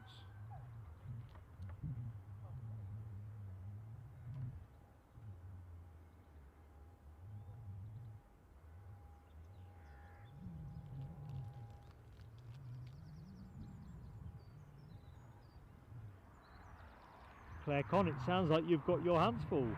Scones and a 2-year-old. Myself and Mrs. Plain Sailing Aviation look after our granddaughter during the week, and we're kind of having that crash course of remembering how hard work it is. She's just over 12 months old,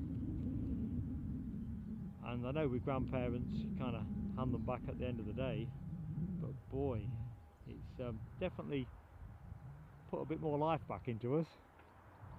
Definitely.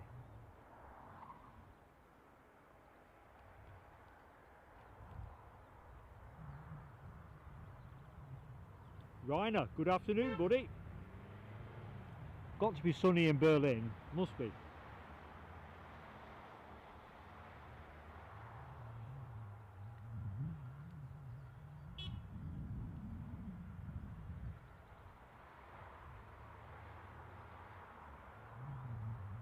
Well, it looks like Michelle's gone to heaven. Airliner World, aviation news. I think with the magazines, and it's on my to-do list, that you're sometimes better off taking the annual subscription. If you sort of buy them on the monthly cover price, they're quite pricey, I reckon. Well, all magazines are now, aren't they?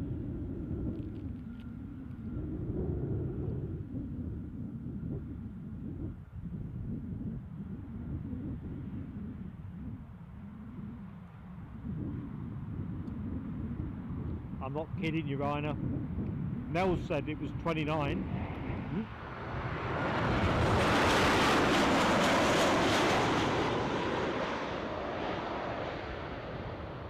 Sorry about that, folks.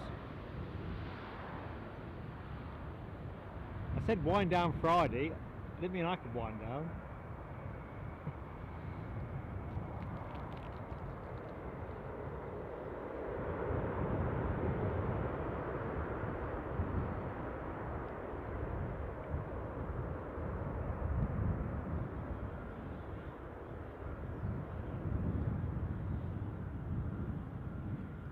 This plane surely has to move. Ah, Mad Max Pilot magazine for you. Don't think I've read that. Well, Ali Bai's living the high life. First pint out of a new keg of Lowenbrow. Happens later today. We ought to live stream it really, Ali Bai.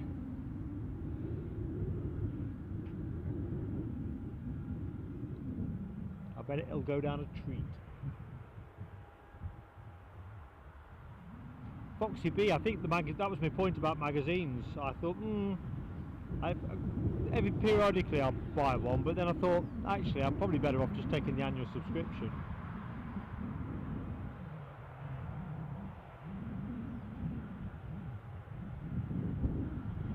Mind you, if you want to take it further on that line, you'd say, well, even the price of a newspaper now is, veering into that kind of dearer than it should be. Well, watch this grumpy Chewy, as Les was saying earlier. Jamie Dalrymple, good afternoon. The northeast is indeed heating up. Although when I left Morpeth just before, well, I don't know, probably about an hour before the show started, it was overcast and not great. I even brought a second fleece with me. I mean, as it goes, I'm not even wearing a coat or anything, I'm just in a single fleece, but I really thought, probably a bit chilly. Oh, summer's here, mate. Although, for the avoidance of doubt, we are not yet into plane spotting flip-flop type territory. Just don't see it.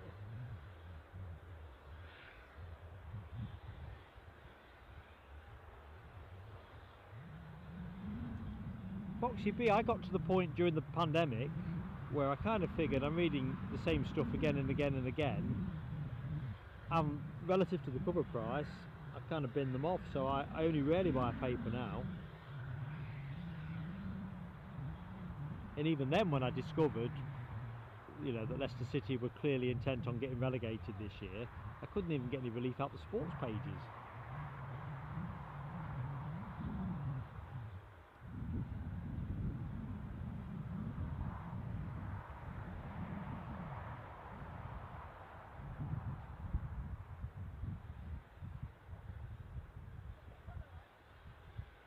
Ryanair, I hope you've got some cool refreshments at hand, mate.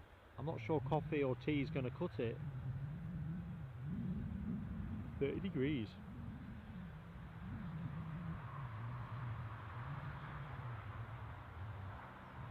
Looks like we're parking up over here.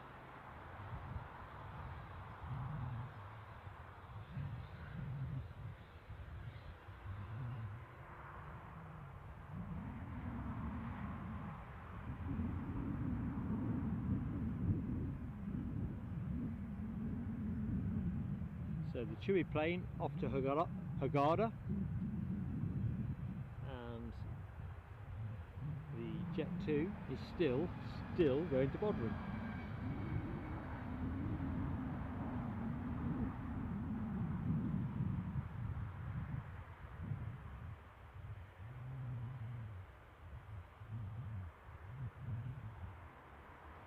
Taxiing on up the track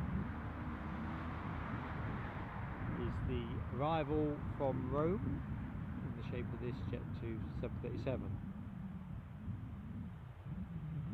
The one that I nearly wet my pants in terms of missing it.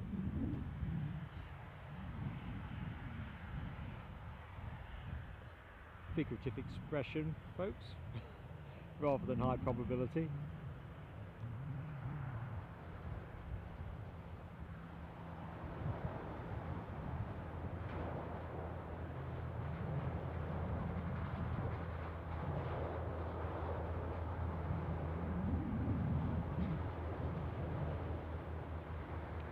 Glint there, very nice.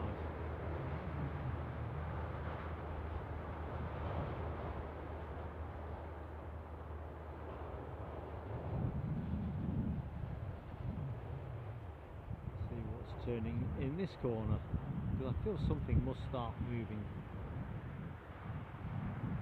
So we're boarding on this one.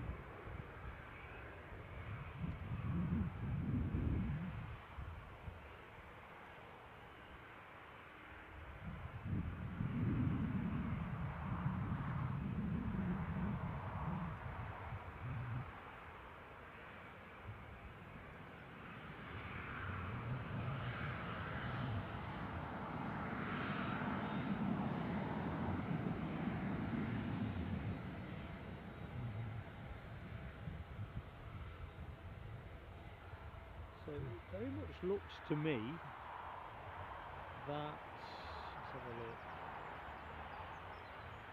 15:25 was our next scheduled landing. Jet 2 from Kefalonia, running half an hour late or thereabouts. Ryanair from Lanzarote should be with us in about 7 minutes time, so that looks nailed on to be the next arrival, I'd say.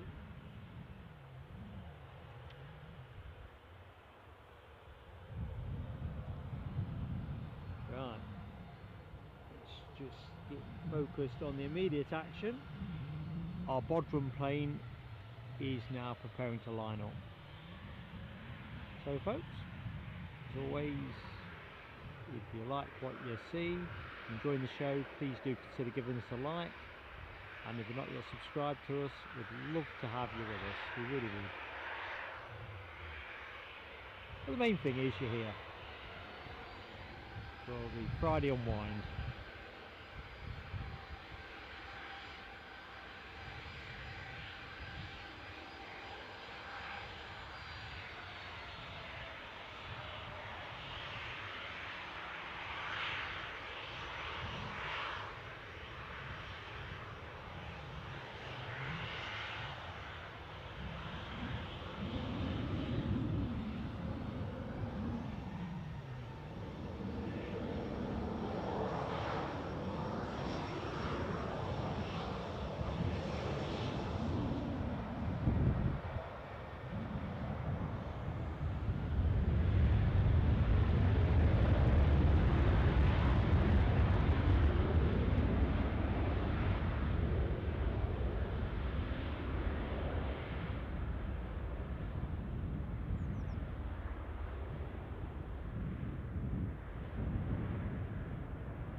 Fancy this might just be moving. Or it could be an optical illusion caused by the heat haze.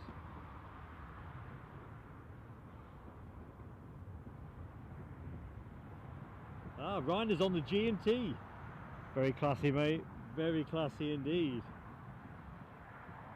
XXL glasses. Good times are rolling in Berlin. Yeah, that's the way to do Friday, buddy.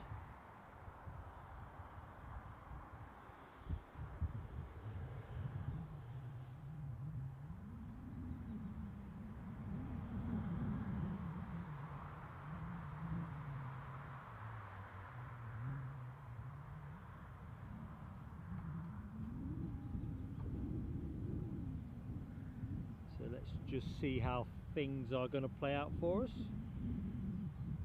So the plane you're looking at, bound for Hurghada, which I think was a 737-800 if I remember correctly. No, I'm wrong. Poor recognition at this end. Relying on memory and not sight. It's a Max 8. Ay caramba. So what's the depart picture? Let's have a quick butchers. You'd think this would be going imminently, but it's obviously having to do with its time in cold storage.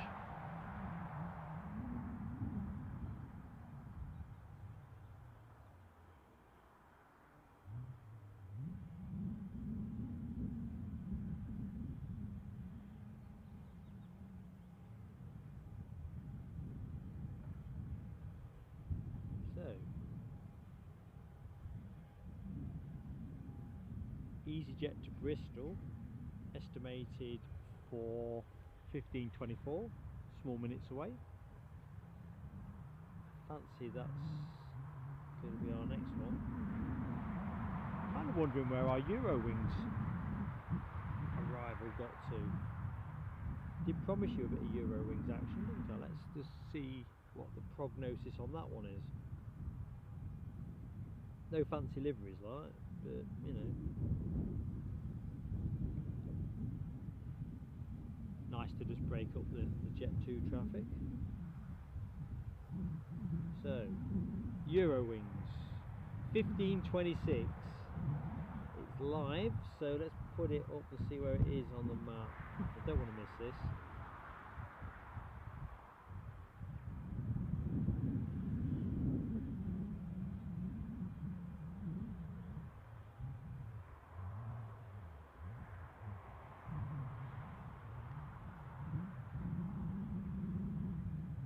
Let's fret about the next plane in, which will be a Ryanair 737 from Lanzarote.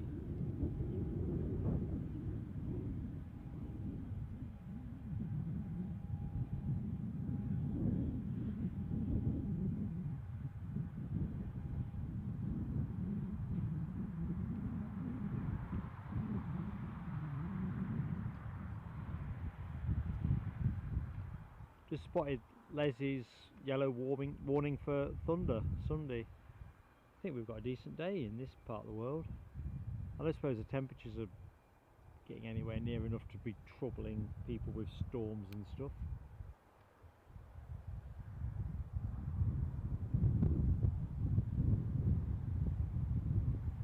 Claire Con, I've just spotted your departure. Claire, thank you so much for joining us. Have a great weekend. Hope to see you soon. I had to put cold cash that I was going to see a plane in view.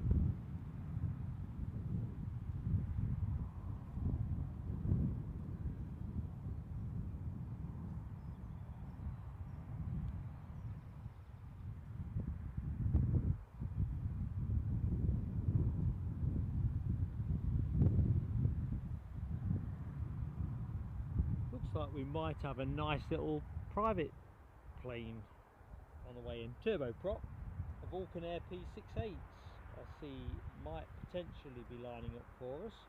Third out. Let's take Ryanair first.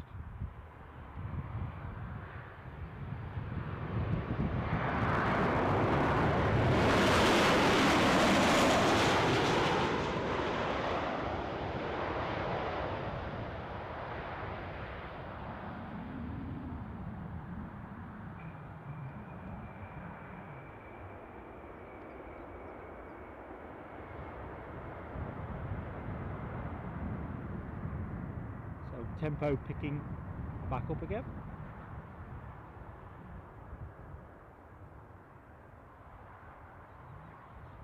It's kind of hilarious when I do the forward planning. I always look to make sure there's no serious gaps, and it never plays that way, but it's always nice when you pick up a bit of extra incoming traffic.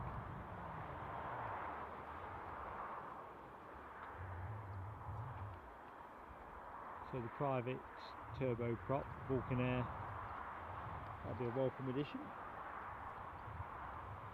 although it looks like it's driving on by, which is sad. It's only at 1600 feet.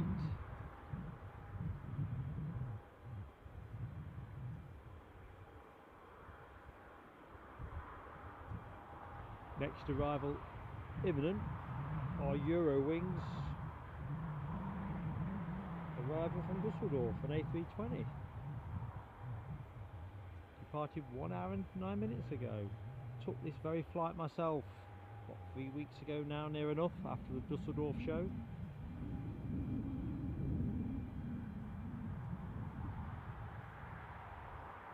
I think I said on a previous stream, I paid a similar ticket price with Eurowings as I did with KLM to go out, and pound for pound I'd say KLM were the way to go, although of course in this instance I flew to Schiphol and travelled by train to Dusseldorf, so it's not really quite apples with apples.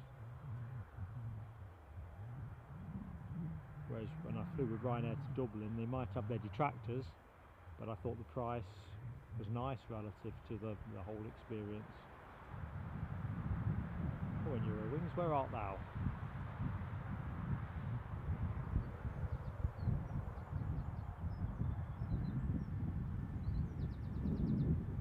I think I'll just get ready. You can see Jet2 are pushing back.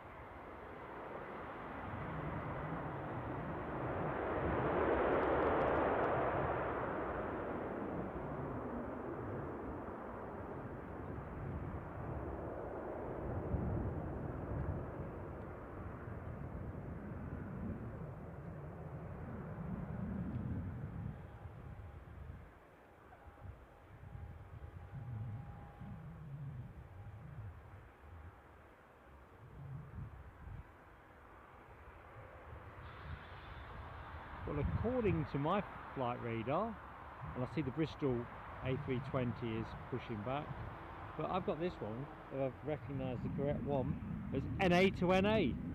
So NA is back on the menu, folks. So there's Bristol, pushing back as well. So looks like we are moving into a busier passenger plane.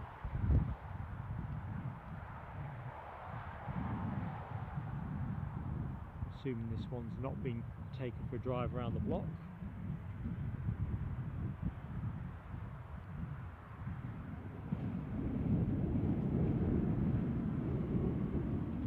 I think we said this was an inbound from Lanzarote. I'd like to say Lanzarote.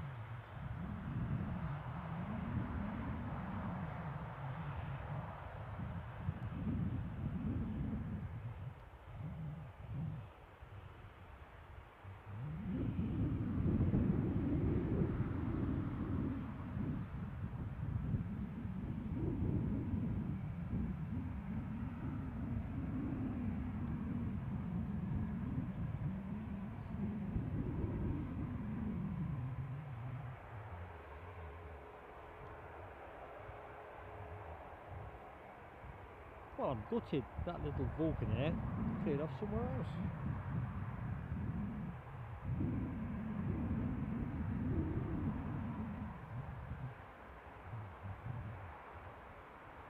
Apparently having departed Jersey at 12:41, heading for NA, currently to the west of Cambo, which in turn, for those who don't know the area so well, is to the west of my parish of Norfolk.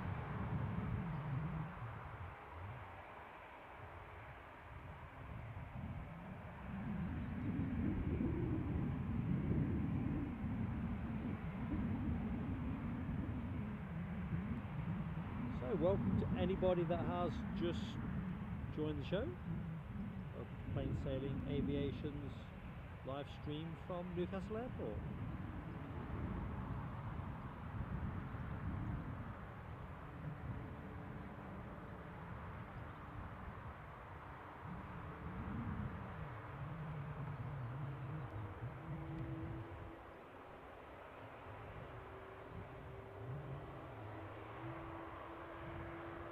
Might as well scoot in with this A320 created by Eurowings, and to the left of this, shortly to come into shot, is the A320 of easyJet, shortly to depart for Bristol. That's the one.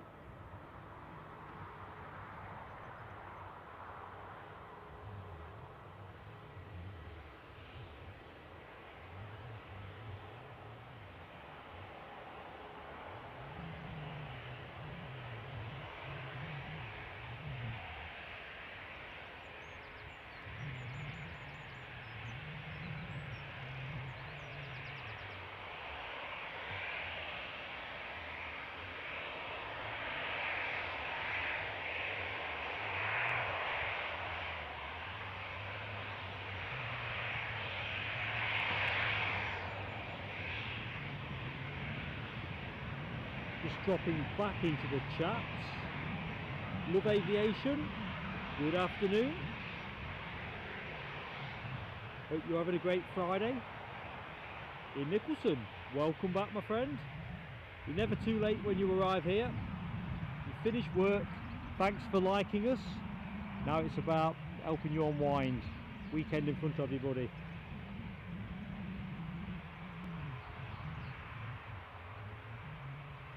Michelle, if I had a guess on the NA thing, I'm just guessing it's one of those administrative things as the transponder is keyed up, but I've never sat on the flight deck, so I don't know. Nice little flurry of NA though, as you say. Les, the Jet 2 people are working their socks off, and of course they've taken ground ops back in-house at Newcastle, as I think they have at Bristol now as well. You can see with the logo on the tug. A bit hazy, but I think you can make out Jet 2.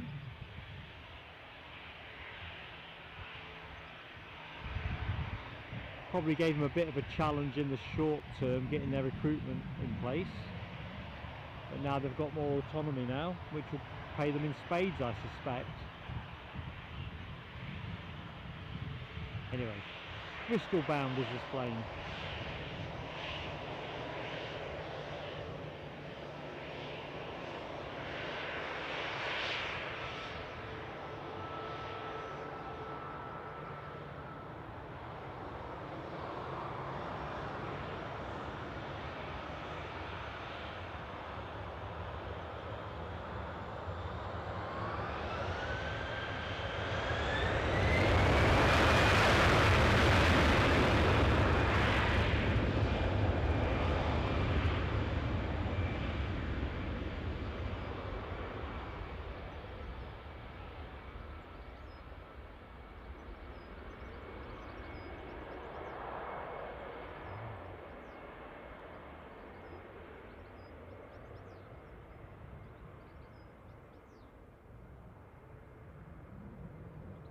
Next departure imminent.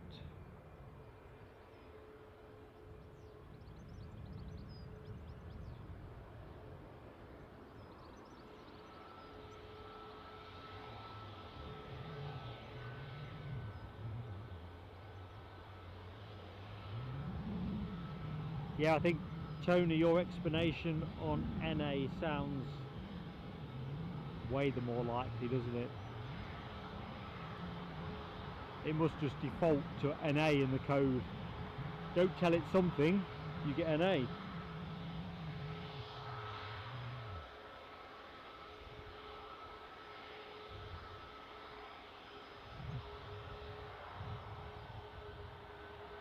Les says the Eastern Jetstream 41 is 15 minutes out.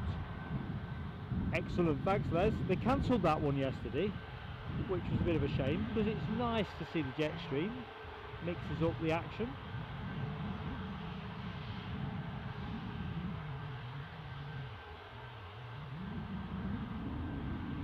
Usually, Michelle, if it's off for, say, maintenance somewhere else, they'd probably flag the code as a P. That's the flight code, positioning flight. Sometimes that's just about getting the plane into the right place for the next day's activity. But if they've got a maintenance hub at a particular location, it might be that too.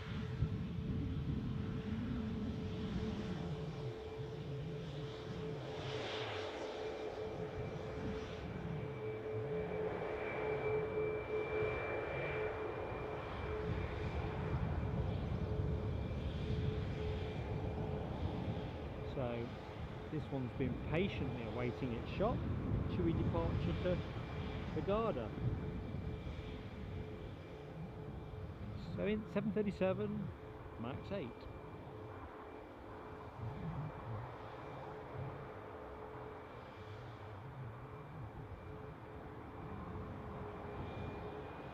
Suppose I better keep a watch for that Eastern arrival, haven't I? Because it'll go dark on me, flight radar wise.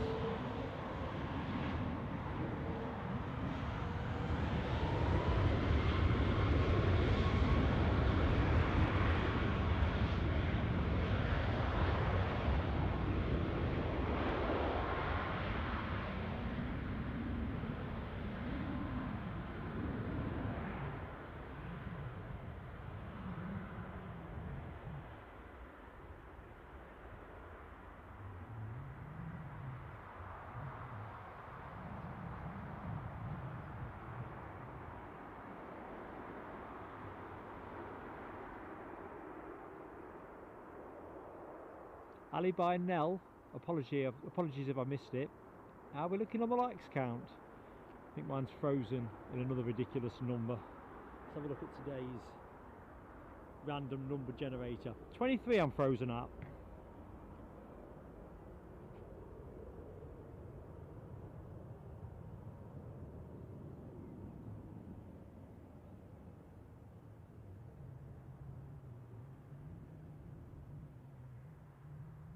Ewan, good afternoon, Ewan. Hope Friday's got you in the mood for the weekend. You never want to wish your life away, do you? But it is nice when the weekend lands, and better yet if you're not working. Les, did you say you weren't working this weekend?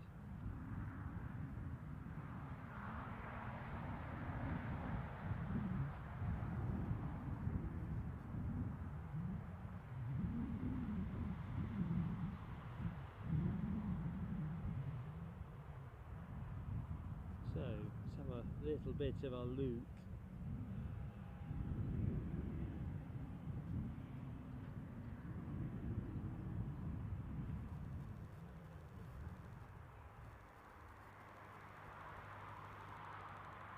Now I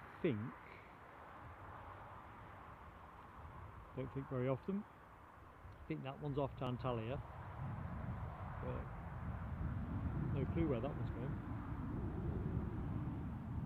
There is only one Jet 2 currently transponding,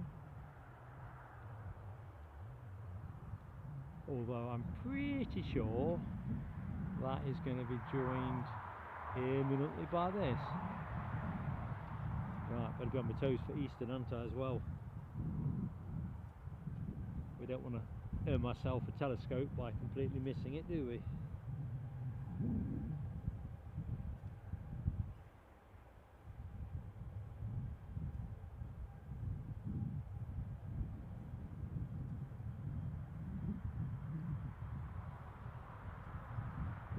Looks like we've got some motion. So, a bit of Antalya motion forming this Jet 2 737. Tell you what, it's pretty much a blue sky behind me. I'm in a peak cap, but I could have easily gone for a full floppy.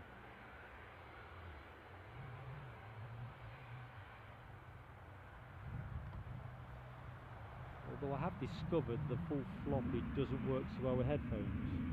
Might be an obvious point, but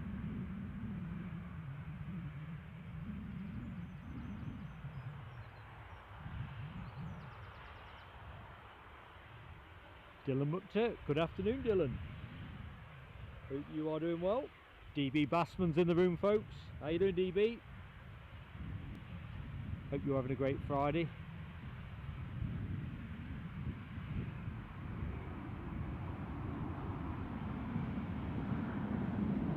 Metro train putting me on my toes. Heightened state of alert for the Eastern Airways Jetstream 41.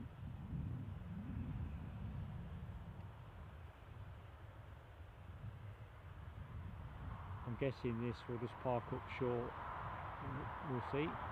Be a good guide as to whether the Jetstream's on finals.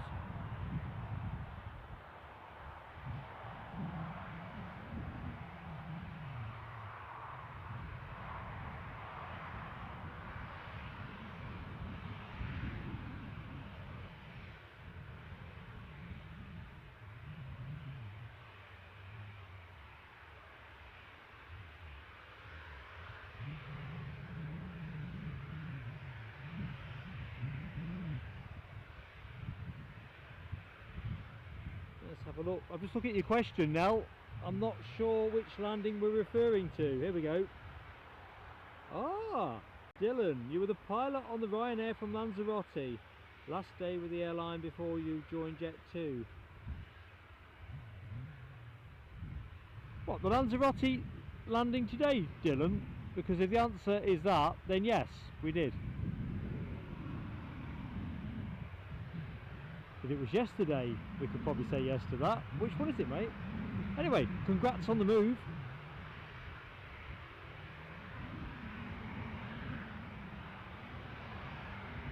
Let us know anyway, but I'm pretty sure we did.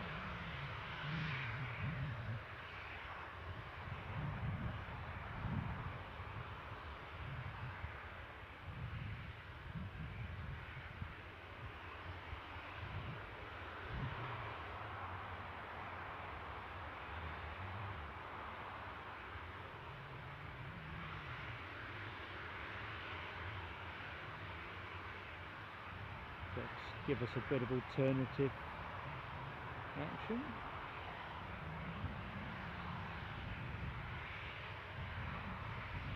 So it's a bit of a three-way standoff as we await the Eastern arrival.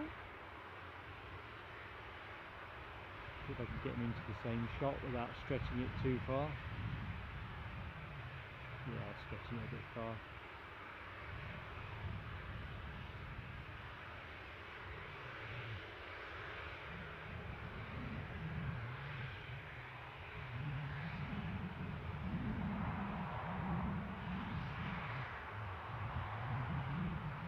Dylan, yes, we've got you, mate.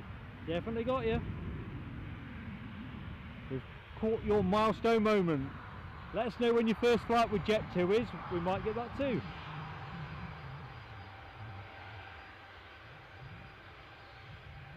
Oh, looks like Jet2 is on the move.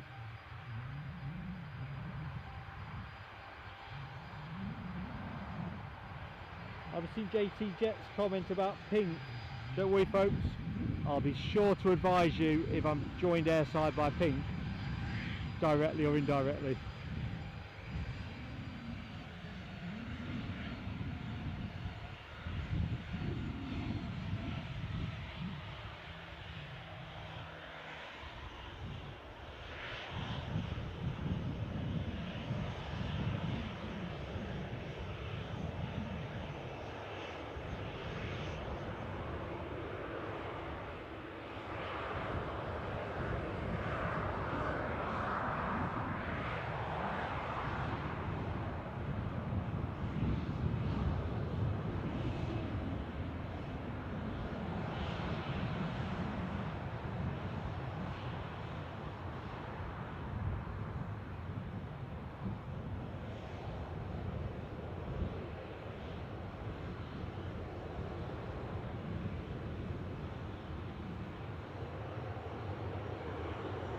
Looking at Phil. Phil's entry into the chat. Good afternoon to you, Phil.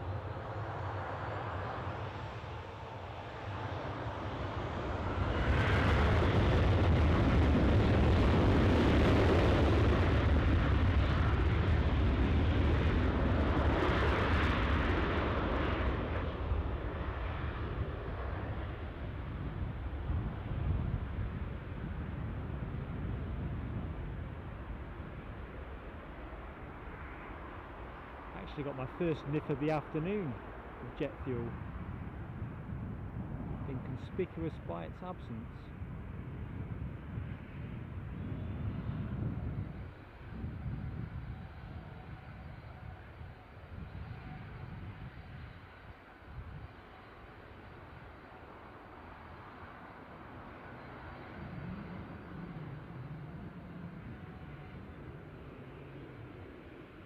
So, looks like our classic liveried 737 Jet2 is on the move.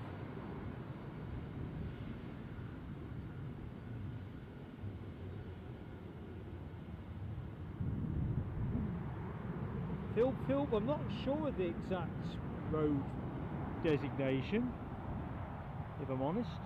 There are some good spots around here which do give a different perspective, but I suppose the problem is always with live streaming.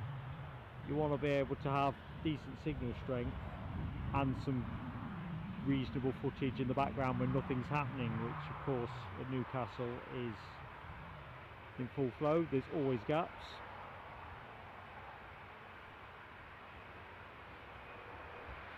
Right, this ought to be our Jetstream perhaps now. No. Is this pink? Or does pink have a pink plane?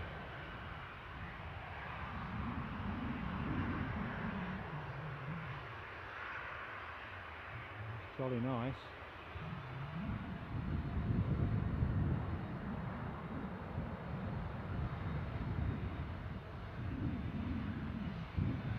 Kind of rule nothing out really. We had the King's flight yesterday.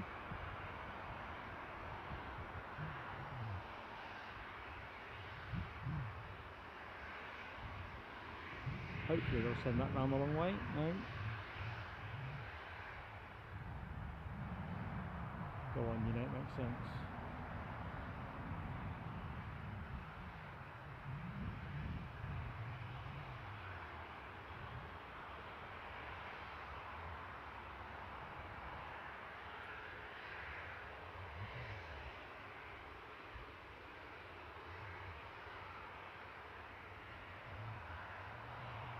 Alibi 58 and LW, it was close.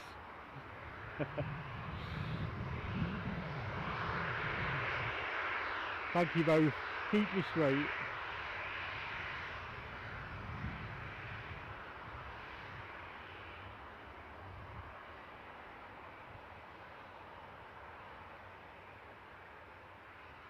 I've taken the rather cavalier approach of seeing who'd messaged me. Phoned us discreetly. I thought, I'm not going to bother having a look, and after 5 minutes I had a look. Hey ho, all worked out nicely.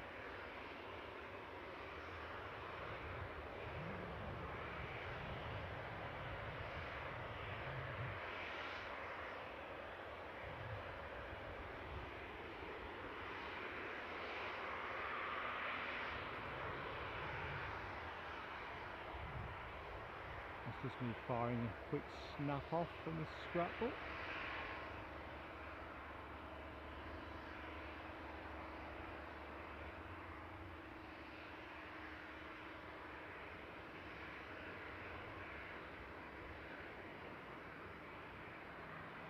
Right, this must be our Eastern.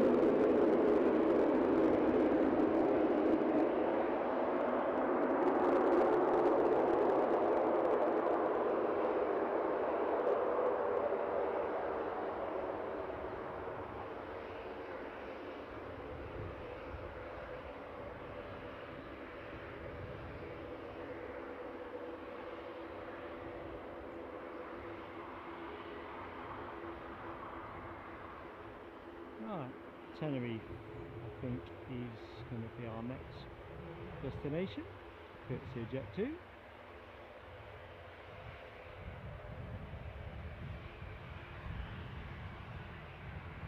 Ryanair, LW, giving it plenty of emoji 12. Good stuff.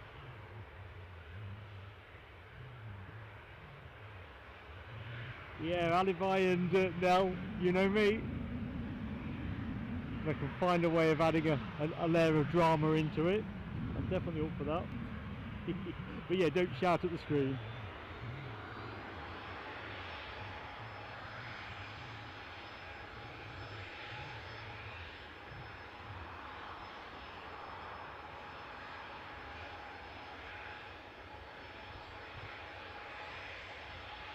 Kind of laugh of the lot was, the message wasn't that urgent either. It was a very nice one, but it's somebody I used to work with who's just dropped me a line to say, how you enjoying retirement?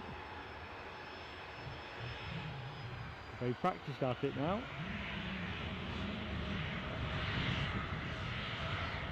I'll stay out my phone here onwards. We have my solemn commitment.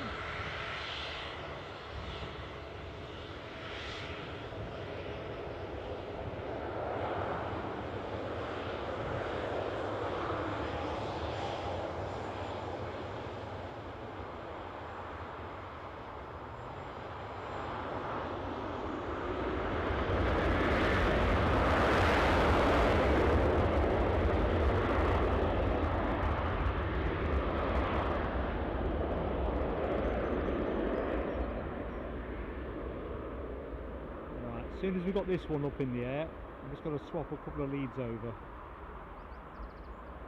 Just balance things out a little bit.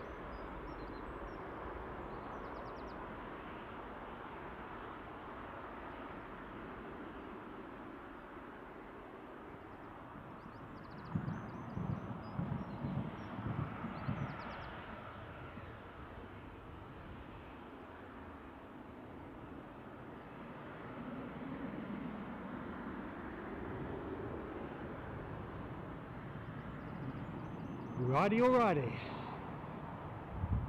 So, back in a sec, folks.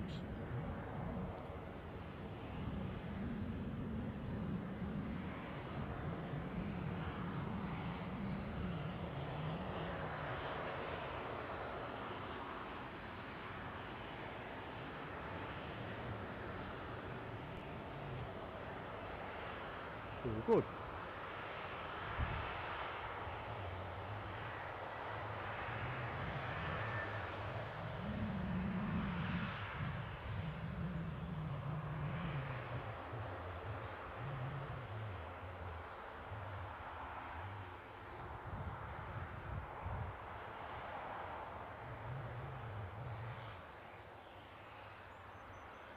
So, a very warm welcome to anyone that's recently joined the stream.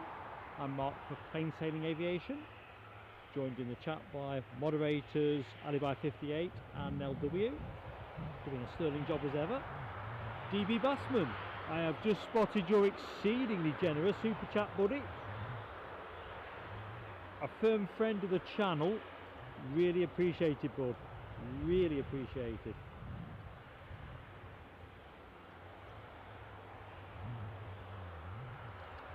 Thank you so much, DB. I'm checking out Alibi 58. I know he wants me to give that a go. I kind of think I want to as well, but it'd be just too onerous on you all. No, oh, it's going to annoy me even more now. Who sung that? In fact, that might appear in the chat.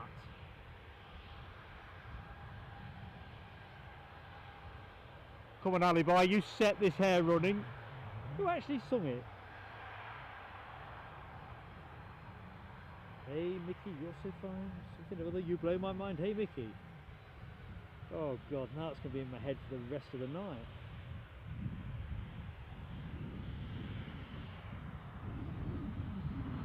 Anyway, let's ground the show back with the planes while we await the jukebox jury's verdict on that who sung the Mickey song.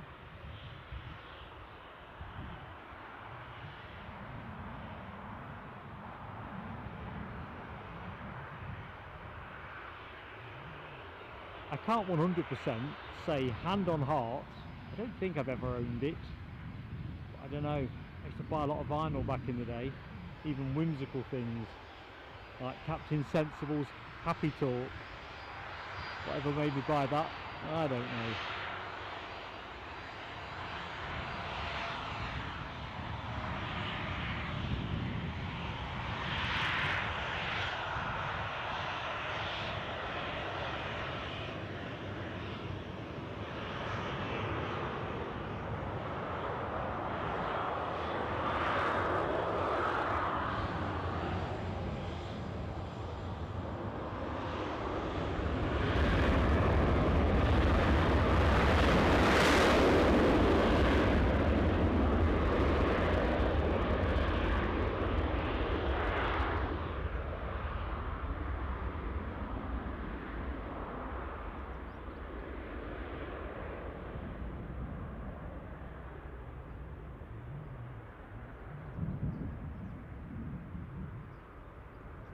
I think for tomorrow's show I probably should get Eddie, in addition to co-commentator's duties, to get one of those little disposable barbecues you get and some bangers to chuck on.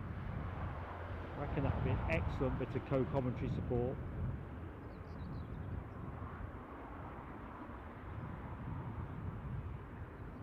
Put a bit of sizzle in. Right, let's find out who sung that song. Is anyone owning up to it?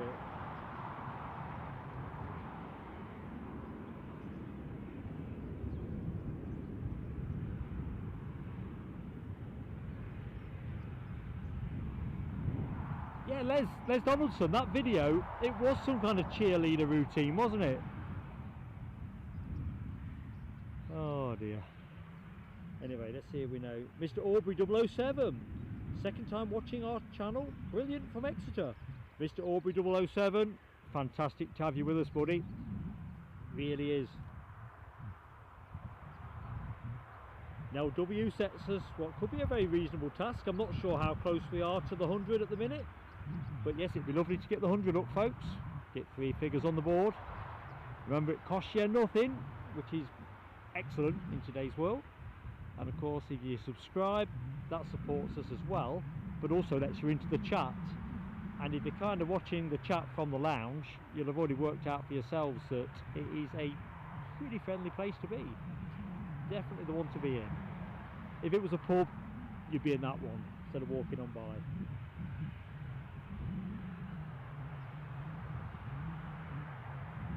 Ah, aha! DV Bassman! Tony Basil, yes, Tony Basil. Mad Matt's entirely correct. That was going to create, it might still be in my head actually, but at least my brain won't be trying to figure out who sung it. Because you know the thing, you think you know the answer, so you don't want to look it up straight away, because you kind of know. And then you realise you don't know, or you knew and you forgot. But yes, Les is right, that it was a cheerleader type video.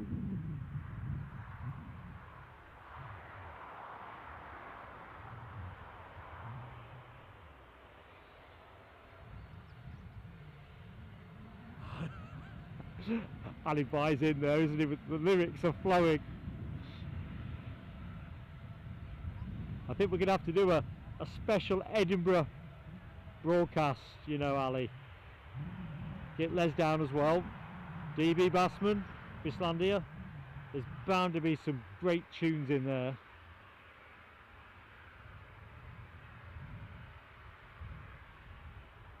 Oh, political bias.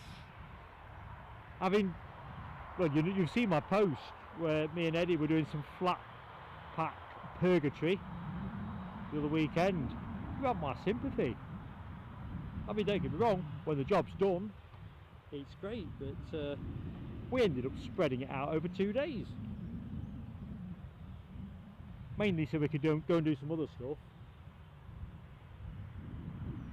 Anyway, let's get this chewy Ibethan departure. Get ready for some easy living, folks. Be with you in a couple of hours, I would have thought. 737-800.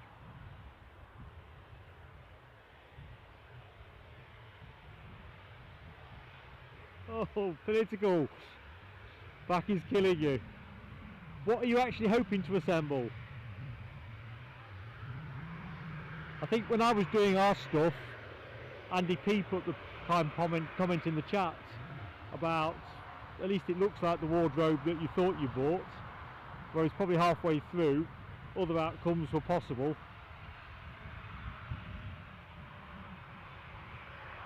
Ah, Les. So Tony Basil was actually a choreographer for the LA Rams cheerleaders. All I think of is that video. No idea why.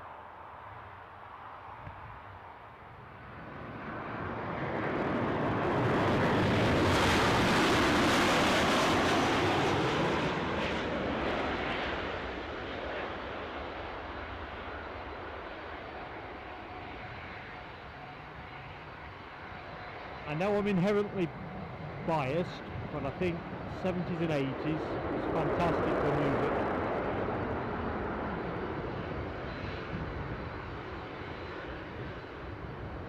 Saying that, if Pink were to rock up here, I'd pretend I liked her stuff just to play to her ego.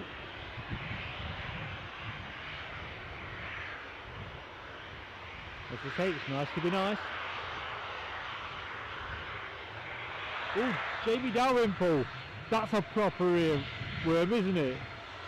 Talk about pop music. Ooh, definitely. Stopping that immediately.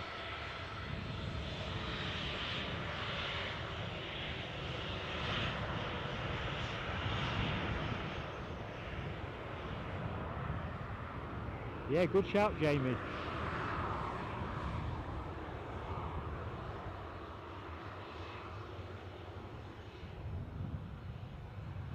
I'm one of those people. I find myself walking around the house singing that blooming ditty off the WeBuyAnyCar.com advert.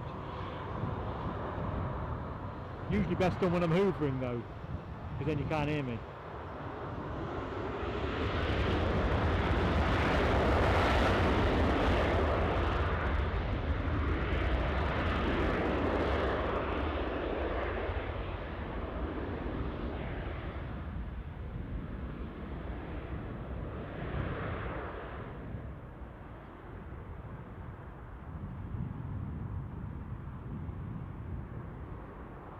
I think we'll put that on the to-do list though for tomorrow's show.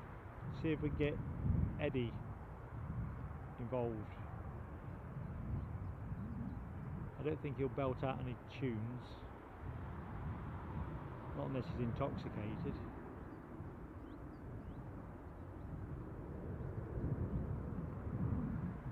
So I Spy Where Might Not Lie, that one. So back to the chat. So let's have a look.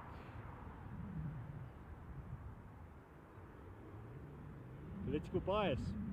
And that's exactly how I remember Tony Basil, keeping it within the confines of political correctness, etc.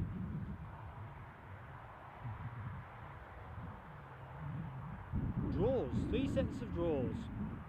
Well, the main thing is political. Will you finish today, or is it one of those where beer o'clock's going to save you? You know, because it will be there tomorrow. It's all about momentum though, isn't it, with this kind of thing?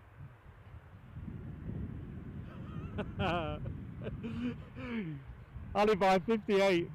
I think I'd be a grotesque cheerleader. Oop, false alarm. When I said wind down Friday stream, I forgot that actually I'm supposed to be paying attention. But yeah, I'm liking the imagery, well, some of it anyway. Alibi, you and Ken on the guitar. I suppose I could howl my way through some lyrics, but there would be a bit of a howl.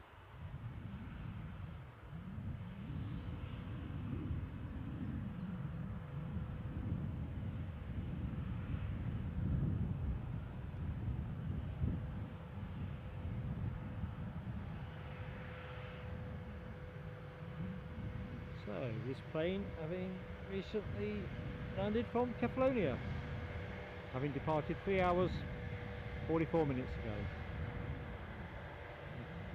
Quite confident it's going to come our way, yeah, it looks like it is. There's definitely space at the inn. which is nice.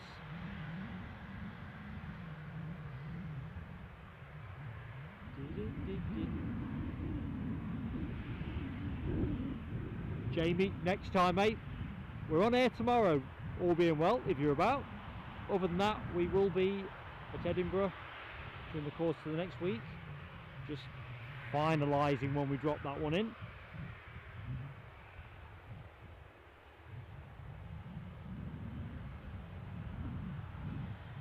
So, you know, folks, I reckon I'm probably 10 minutes away from reaching for my coat. Fancy that.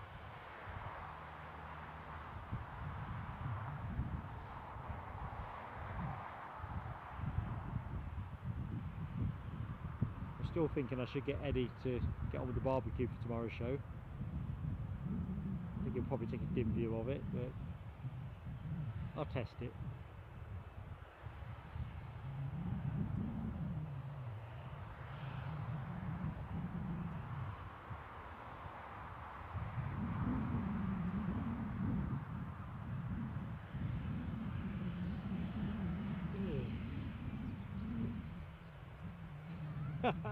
Les has got me in a rah-rah skirt and leg warmers. Well, the leg warmers do sound like something that might appeal actually, but no, I own none of those things for the avoidance of doubt.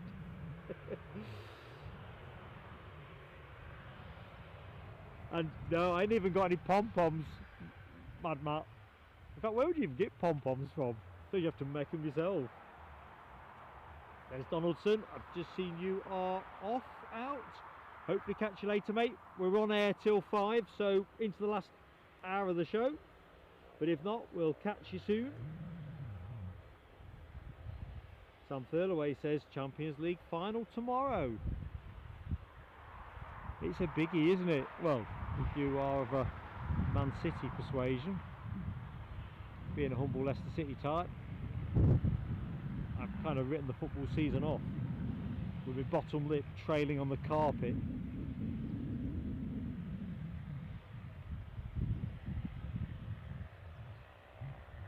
So this Jet 2 off to Crete, Heraklion.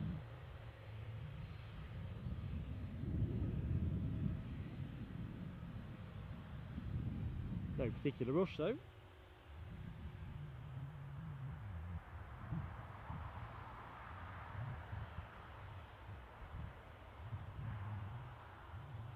See what looks like another Jet 2 in this Jet 2 festival pushing back. Let's just confirm the sighting. Tail fin, shark-like, obscured partially by the building. Anyway, this Heraklion bound plane is us. Oop, my chat has just gone fast forward, so I do apologise if I've missed anybody. Ali Bright, do not egg Nell on. There is nobody faster on the knitting needles. If it was an Olympic sport, I think Belgium would definitely be taking the gold on needle speed. Oh dear.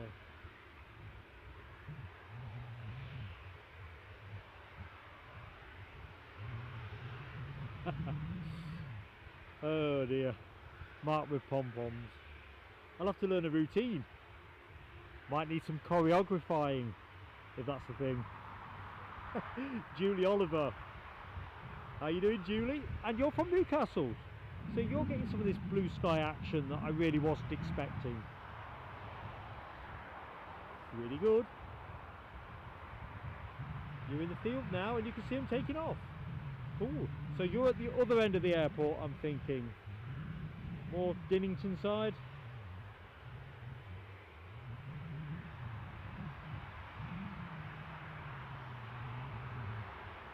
Sam Thurlaway says a C510 not far away. Got a puncher shot catching it if it overflies us. There's plenty of blue.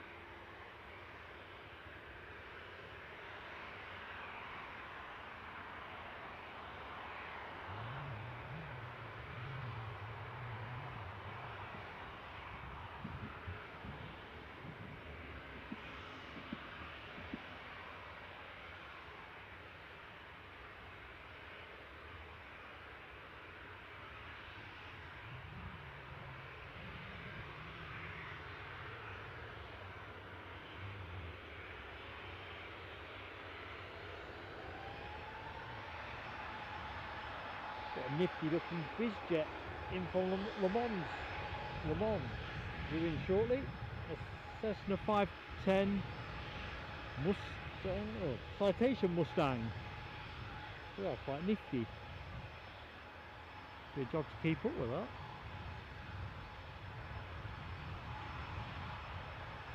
However, this Crete-bound plane gets to go first.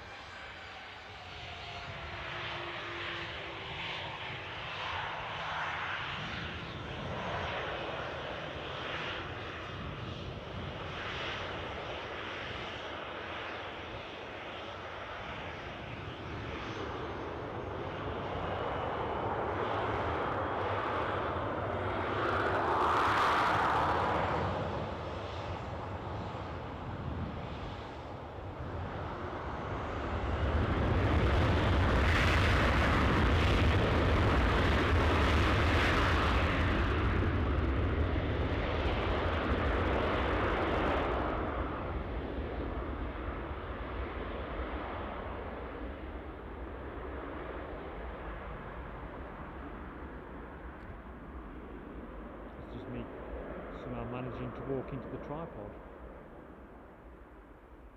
I mean, cheerfully avoided doing that all afternoon.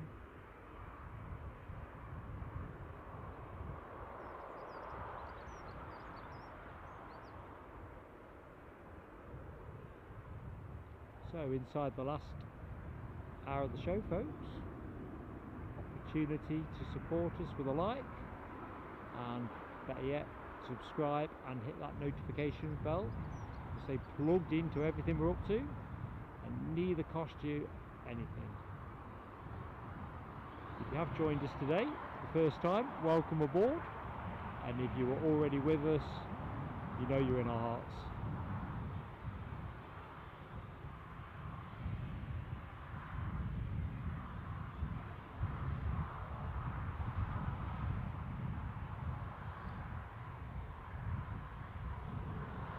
I am going to prepare for this Cessna, because I bet it scoops in like a gnat.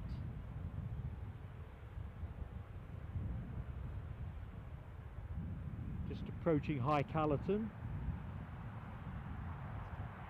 just to the west of the airfield. In the foreground here you will see a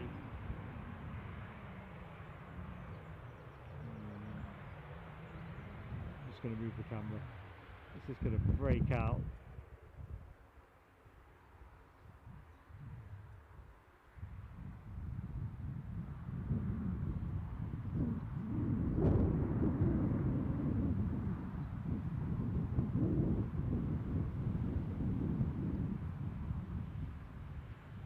So where is our Citation Mustang?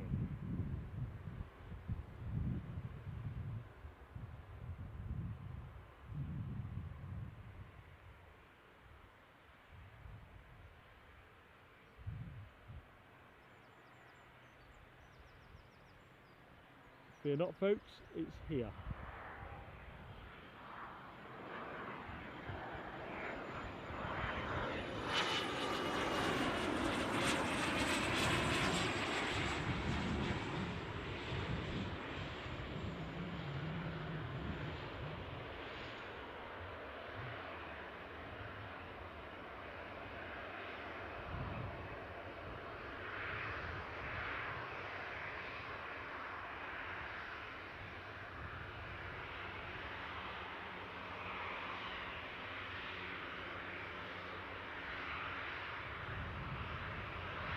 We'll stay with the TUI for the minute.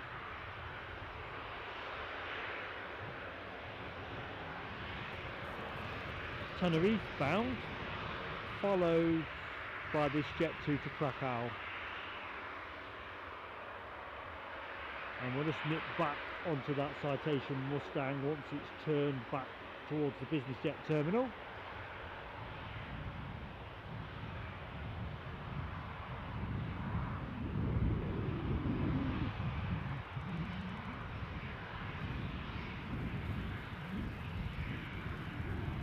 So, good afternoon, folks. Anyone that's just joined the show, mindful it's Friday afternoon and all that, people will have finish work and so forth. Wind down Friday with plain sailing aviation here at Newcastle International Airport. Hopefully we can get you into that weekend zone. Bit of easy paced aviation action. Looks like we've got 3 to go in quick order. We've got the Tenerife Chewy, the Krakow Jet 2 and Eastern are tucked in behind those. So that will be 3 to go. Eastern off to Aberdeen.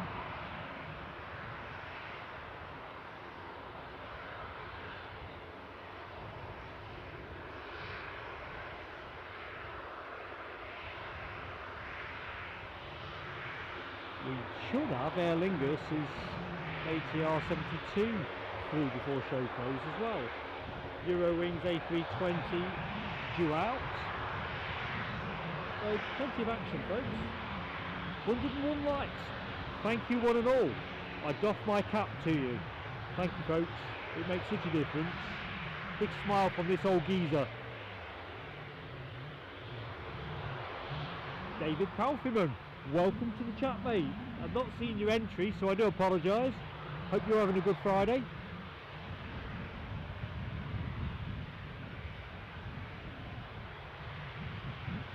And thank you for smashing that button. That all-important button smash.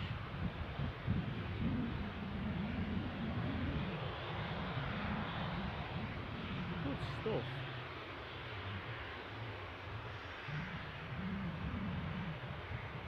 So next action from us, as I intermittently mentioned, we'll be back down here tomorrow lunchtime. So we look forward to your company if you can join us. Weather looks promising. So some nice, easy paced plane spotting. Great company in the chat. Eddie on co-commentary. So looking good on that front. Whether we get the barbecue, probably not so much.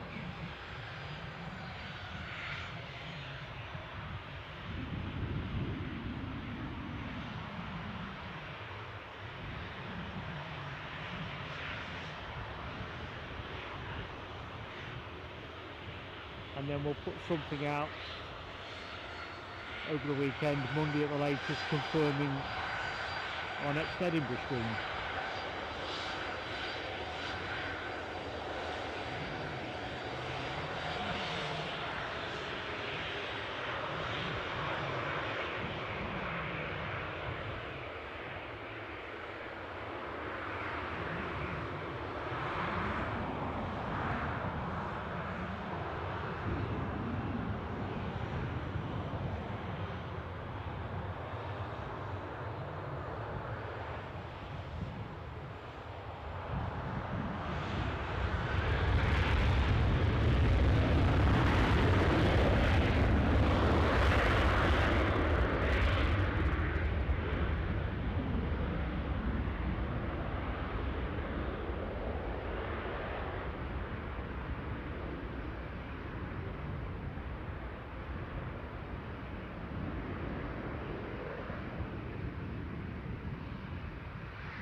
Oops, that's me not looking at what I'm doing. No change, I hear you say. There's our Jetstream. Next got 1 to go.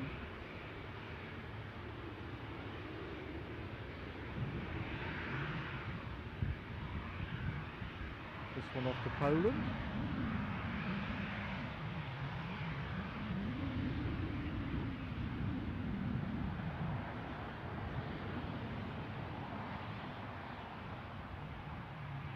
Sam Furlaway confirms Jet 2 on finals now. Standing by. Got visual, well, on the screen, incoming from Izmir, having departed 3 hours and 53 minutes ago.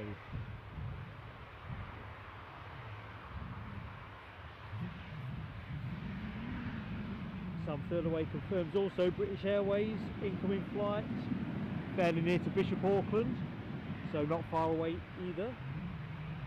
And you're right now, zebra props are coming your way imminently.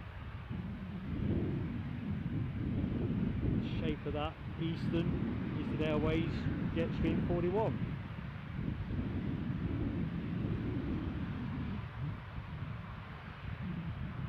Next incoming action though is in the shape of Jet 2, their incoming Izmir flight.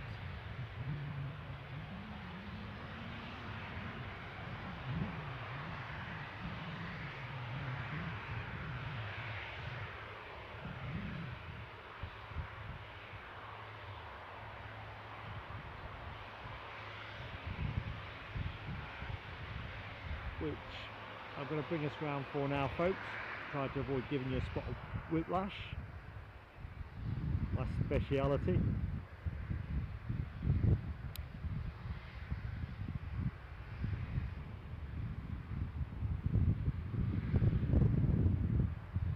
Hey Mickey, you're so fine, you blow my mind. Hey Mickey, what way you've done.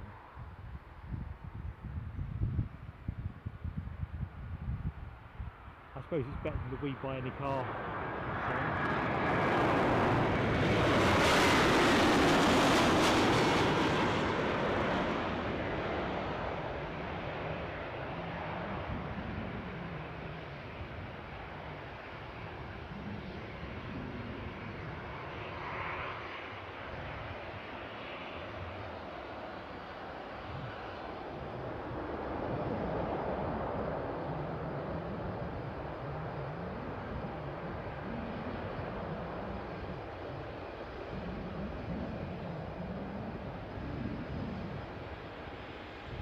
Here we go.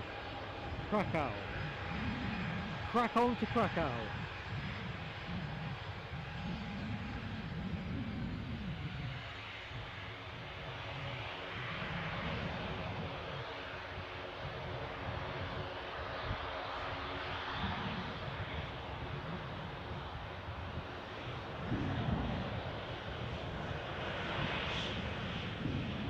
So I suppose, not that we do a lot of light challenges, but if we could get to 150 by show close, it'd be pretty awesome.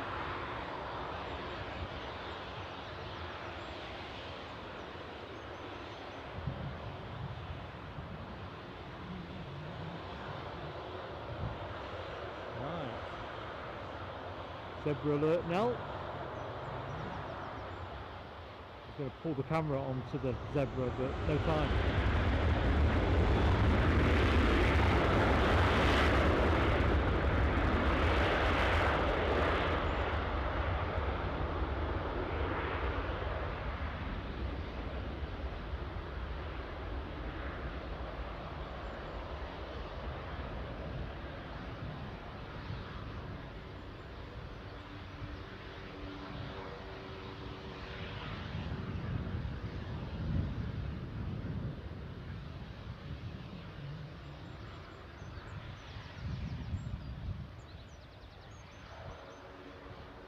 Right, get those emojis at the ready, folks. Let's get some zebra twirling. Look at that.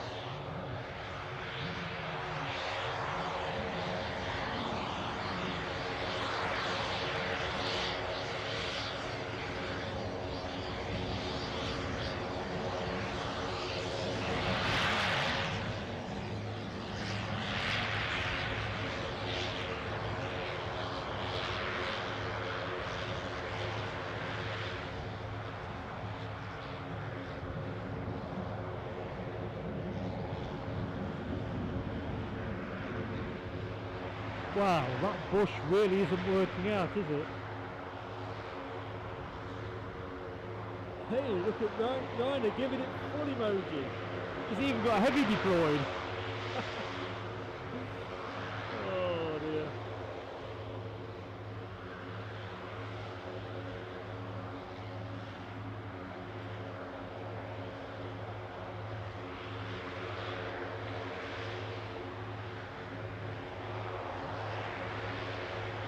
Now it's got the zebra prop emojis deployed. Very good, very creative now.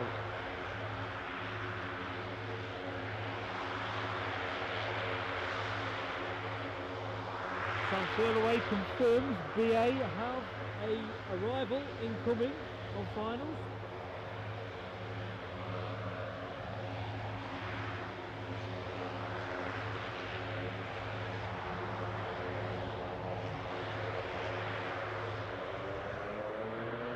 Showtime.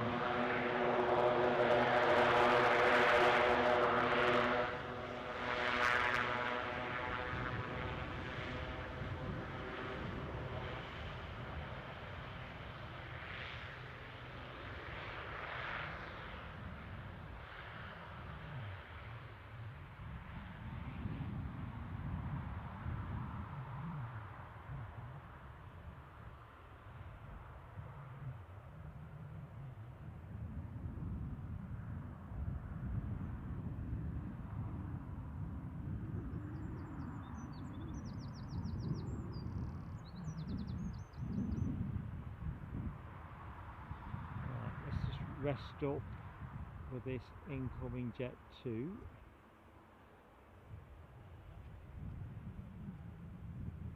So the British Airways incoming flight has made good clip, 36 minutes since departure. Not too shabby.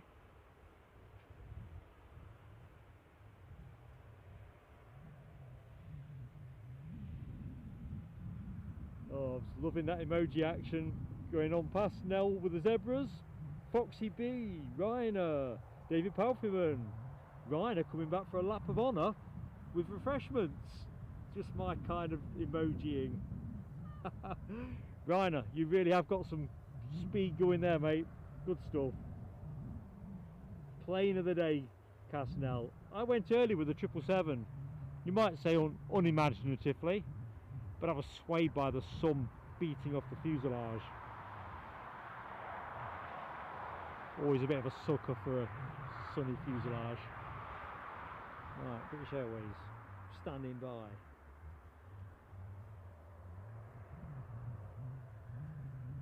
They look to me about a minute out.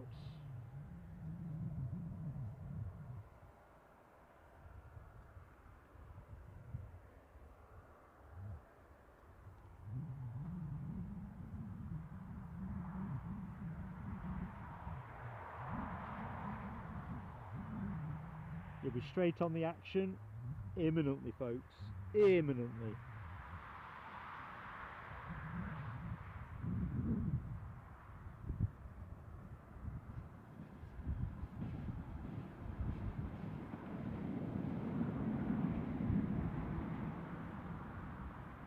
Right, I feel like we'll take a gentle stroll over, shall we?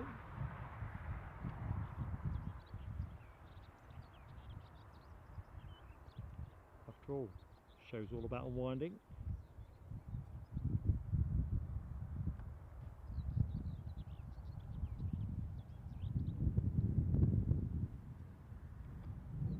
I'm in such a horizontal kind of mood in terms of chilled outness. I'll have to be double careful I don't leave any kit behind. Simply my own worst enemy. I can hear it, you can probably hear it too.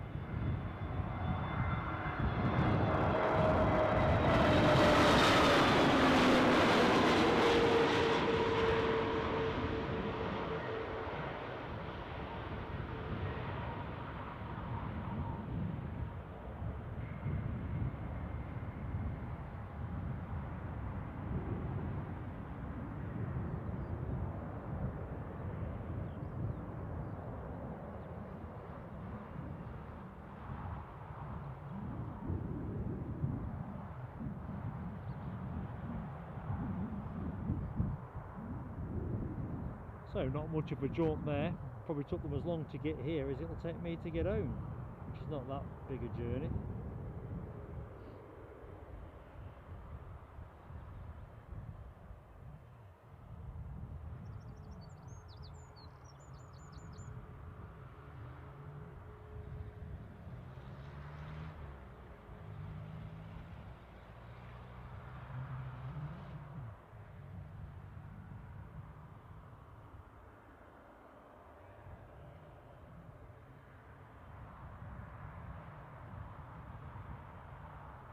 I'm just going to swap something over this end. Let's look at this plane being provisioned I think KLM can't be far off being out. Let's just check the chat. Our advanced spotters being what they are. Sam Thurloway, there you are. 15 minutes out at 16:28. So we'll call that 14 minutes out.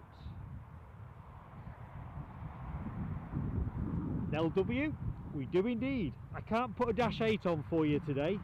Oh, Eurowings are pushing back, folks. So all well and good. We're going to see a little bit of outward movement imminently. Let me just replug something.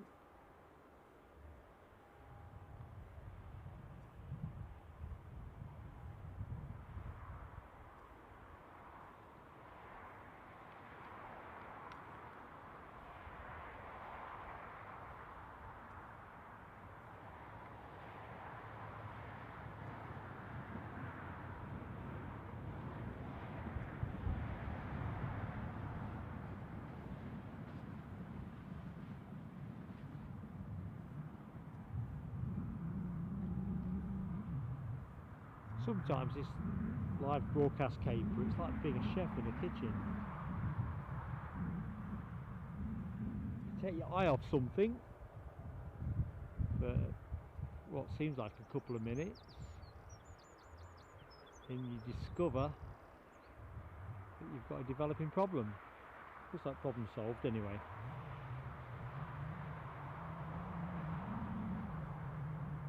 Away you go.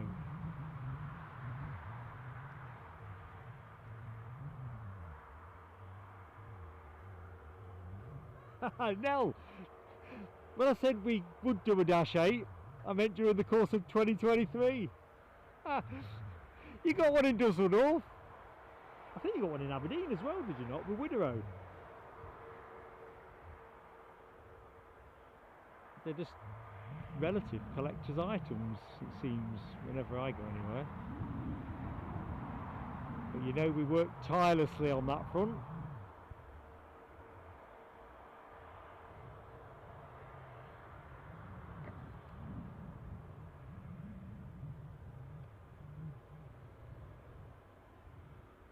So this one will probably take its regular berth at gate 3. As I said before, I've flown this service before. The outward one at 6:05 or thereabouts. Spot on. Although, I say it probably too often, probably to the point you think I'm getting sponsored by KLM, but I think KLM is my favourite airline at the minute. Not having flown much until this year. Well, this side of the pandemic, that is. A soft spot for KLM, and it's not just a smiley dolphin thing, or my failure to film the Orange Pride thing.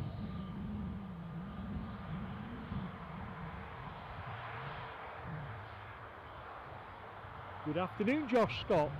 Yes, my friend, we plan to be on from Newcastle tomorrow lunchtime.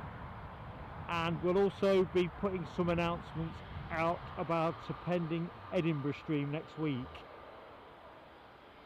I'd love to tell you now, because veterans of the show will know I can't keep a secret for toffee.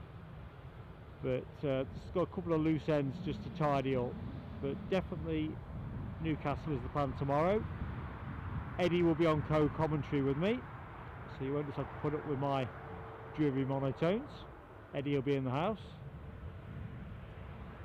He's just got a couple of things to square off at his end, so I suppose you could say he's a provisional booking, provisionally firm. If there is such a status as provisionally firm. Right, Eurowings return to Dusseldorf.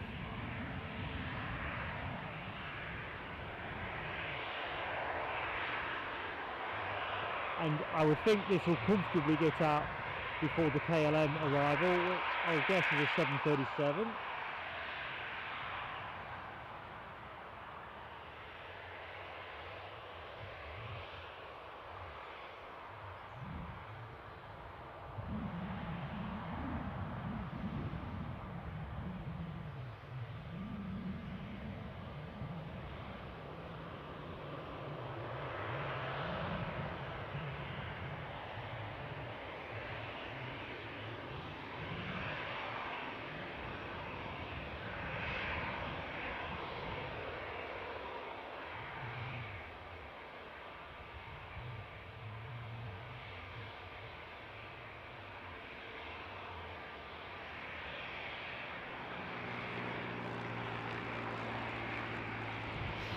Righty.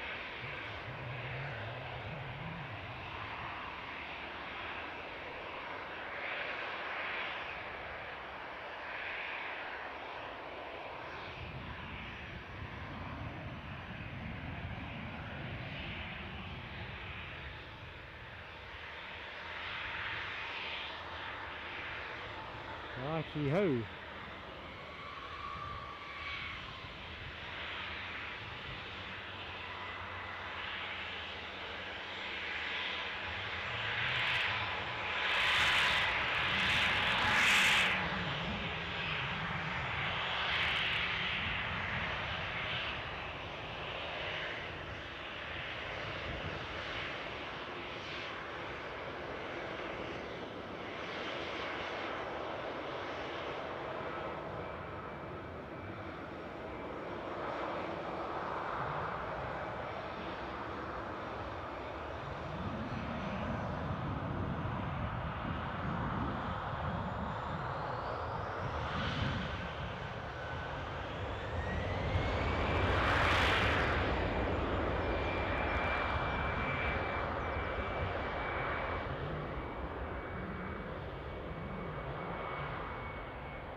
Right, that should see KLM well positioned on finals. So where are we? Last 20 minutes or so of the show. KLM with their 737-800. Probably about 2 minutes out, minute out. I'll say a minute. Having left Amsterdam Schiphol, oh, how long ago? 48 minutes. Not long, is it?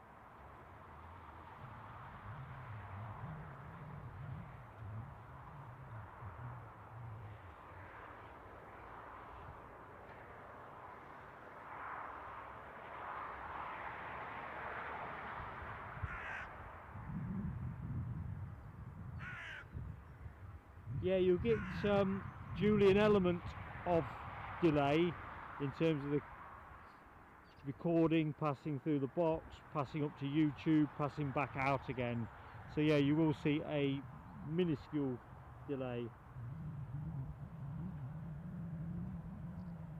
Whether that's as much as a minute or whatever, that is essentially how long it takes the external stuff to do its thing.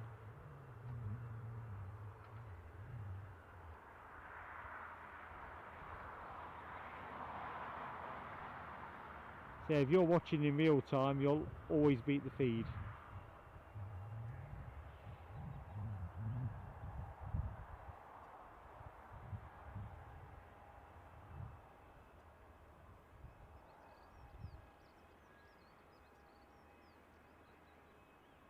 Well, I suppose better focus on our KLM.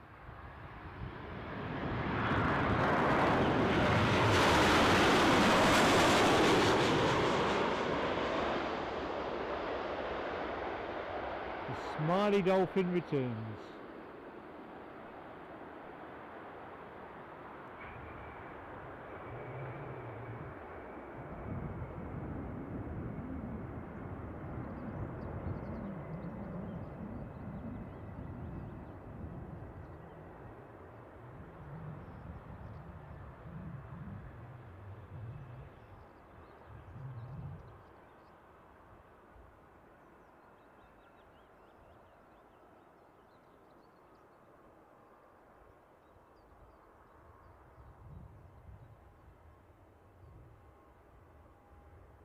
We'll chase it that far down.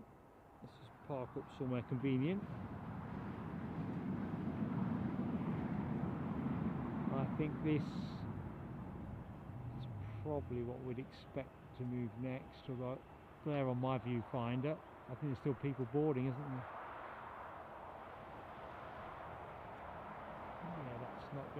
immediately.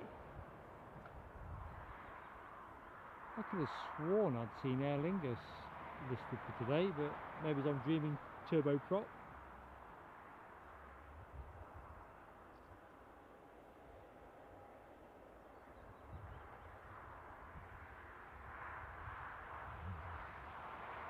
So last 20 minutes or so of the show, folks. If it looks like the action's going to dry up substantially before 5, we'll take an early bath. If there's stuff to show you though, we'll do it. Let's just have a quick look at what could be happening. It's not one of these channels that we choose to show you nothing happening, just for the sake of it. Okay. So, Aer Lingus, 16:50 was their due arrival of their Belfast flight. It's not even shown as live. Now that's only half an hour away, but I'm not feeling that one. Lufthansa, due in 2 minutes to 5. A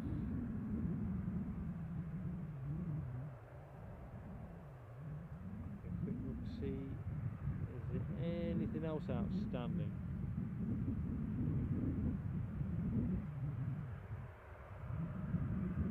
So Oda Lufty, that'll be an Embraer 190, due in at the top of the hour. 190 long range. We have an ATR 72 that may or may not be coming from Belfast. I'm sure there was somebody else we were owed as well.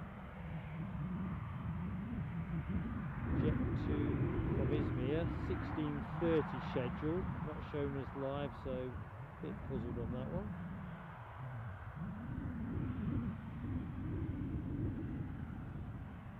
Our Gulfstream G280, Mickey, causing much mirth, that's here.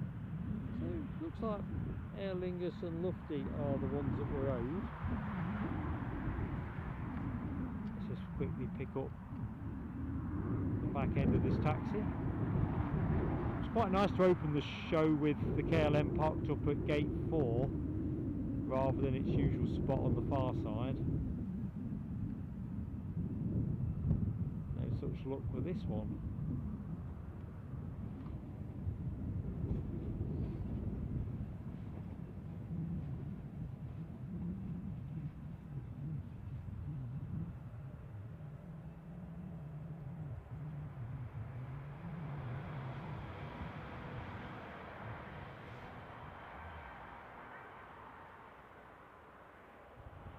So let's have a little look-see.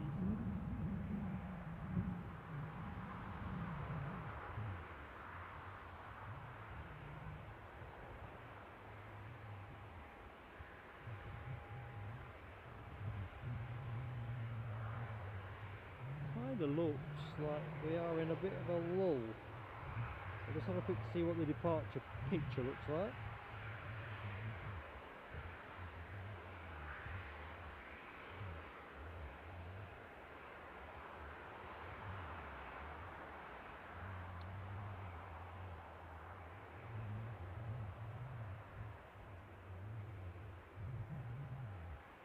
So Jet2 have a 737 due out, well they say to Lanzarote at 10 to 5, 7 minutes from now.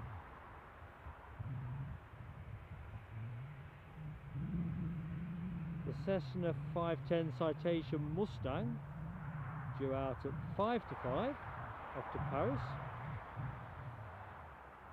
And we've got a Gamma Aviation departure to Alicante at 5 that is now possibly 10 past 5. Ryanair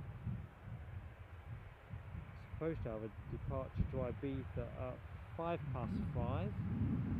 Not sure how that would work out on account I don't think I can see any Ryanair aircraft on the deck. Foxy B, it's been a pleasure to be in your company, Foxy B. So, see you tomorrow. Indeed, have a great evening, however you choose to spend it. Glad to have been part of your afternoon.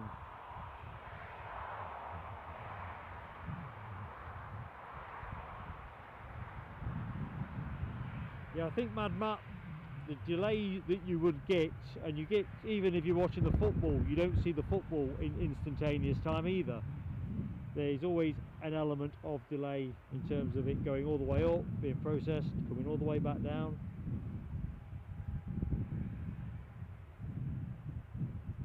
It's just what it is. I'm not operating any discretionary delay at this end.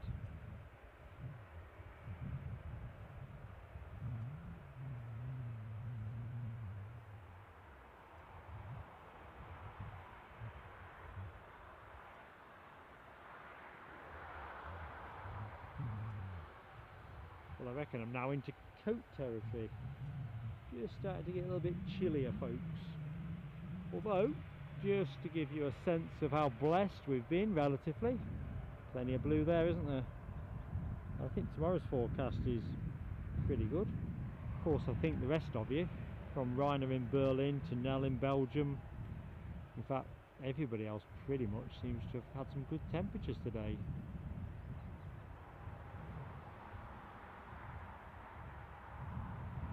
As long as that sets a scene for a nice summer, I'll be happy.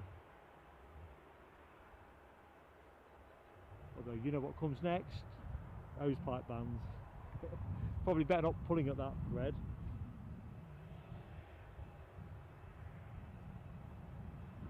Ah yes, Nell, exactly with the football.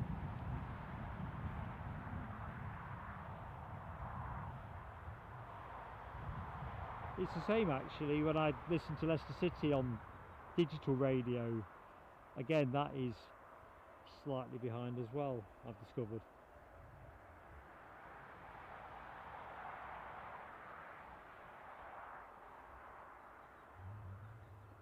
So where did we end up with Alibi and Nell on the likes count? Did we get? Well, I know we crested the 100, and to be fair, we have had a bit of an action dry up, haven't we? It's useful to know where we are in that sprint for the line. Show will finish at 5, so we are in that twilight phase of the show. Chance for a quick chug of water.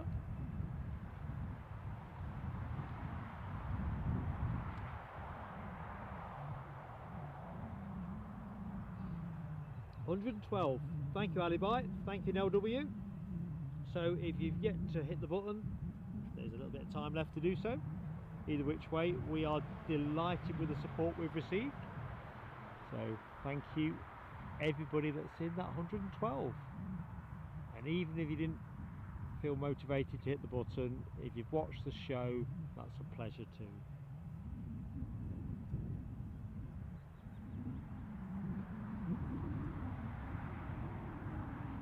I mean, the whole premise of YouTube is people watch the show, isn't it? So fantastic. Hey, oh, Michelle, you're back. I wondered where you got to.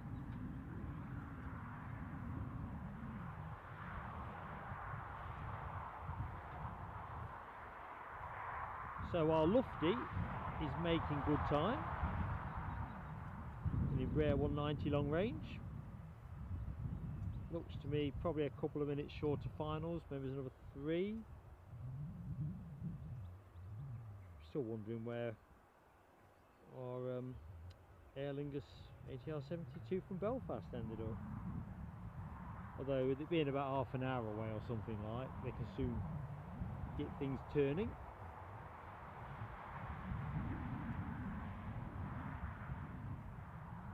So it's incredibly likely the incoming Lufty will be the last arrival of the show.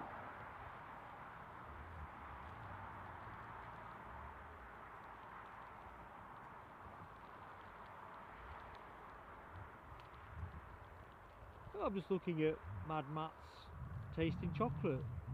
Leondias. Never, I'm with Alibi, I've not heard of that one, mate.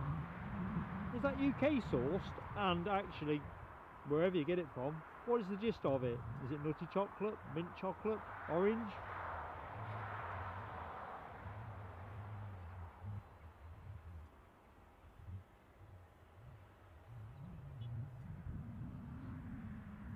Over 20 years though since you've had one, so you're probably going to have to think back. I can remember, oh God, what's it called? Bits, mint chocolate. Yeah, the green chocolate, you know, little granules of mintiness. I used to love those things, and then all of a sudden they stopped making them. And it was around the time there was one of those scares about food additives. So myself and Mrs. Plain Sailing Aviation both liked that particular product, and we kind of concluded that it had probably fallen foul of, probably as tasty as it was, because it had stuff in it that weren't good for you. Bits, yeah, remember that.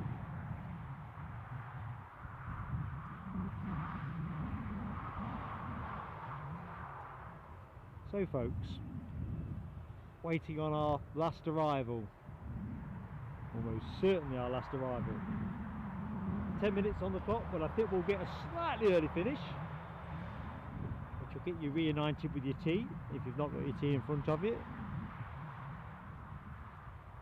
Got my eye roving across the terminal, and I don't see any likelihood of anything else moving before show close. Here we go. Train, false alarm again. Told you, I've taken this unwinding a bit too literally. I'm gonna have to go very slowly when I pack up, make sure I don't leave anything.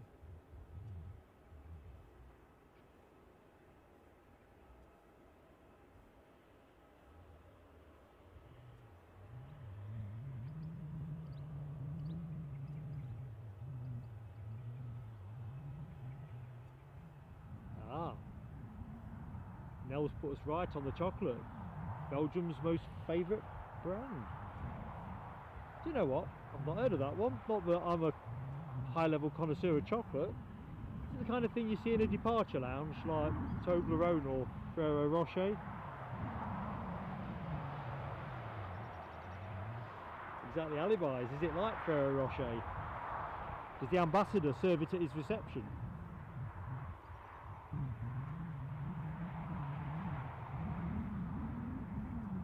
Don't do them by the box, by the piece. Oh, cripes, it's already out of my grasp. Out of my league. They do sound tasty though. Right, where is our lufty?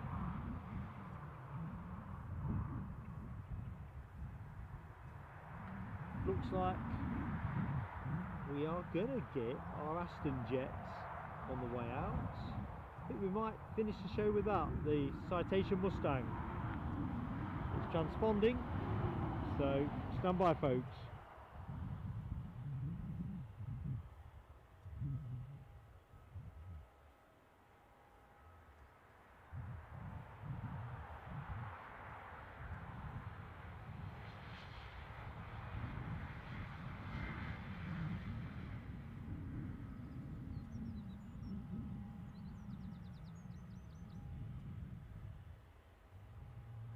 On my flight radar it looks like they're treading water.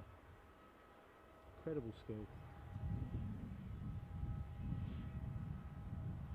To be honest, Mad Matt, I'm not a fan of Toblerone.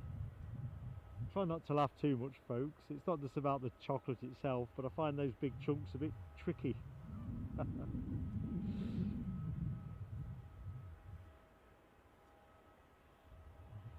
You see, Ryanair, I quite like Ferrero Rocher. Obviously a man of no taste is yours truly. Matchmakers, yes, mint matchmakers. Try to dismiss me getting ready. Yes, the mint ones. Although I like the orange ones as well.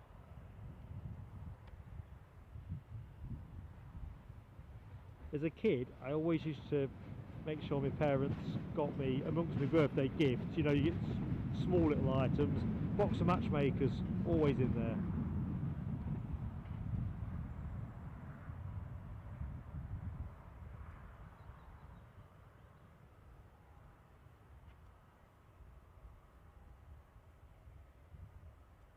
Oh, sorry Nell, I never pretended to be classy.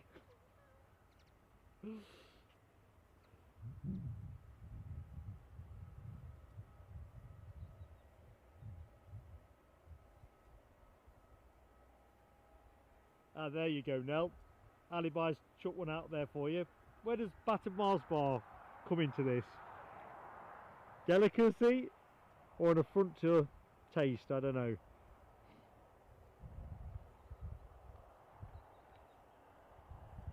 Well, do you know what?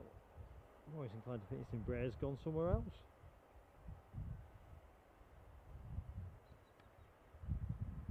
Or the scale on my flight radar has gone for a burn.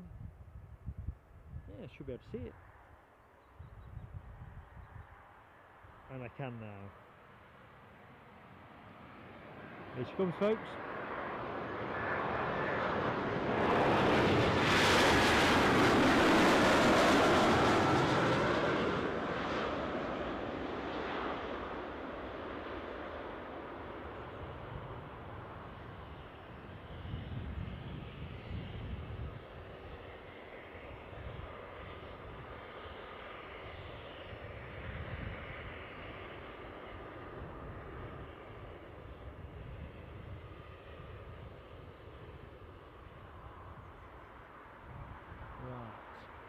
I don't think that Citation Mustang, I can hear it idling away.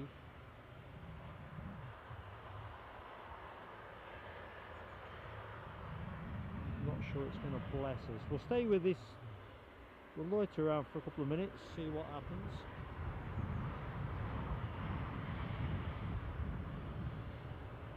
I need to find out how the chat finishes regarding the battered Mars bar.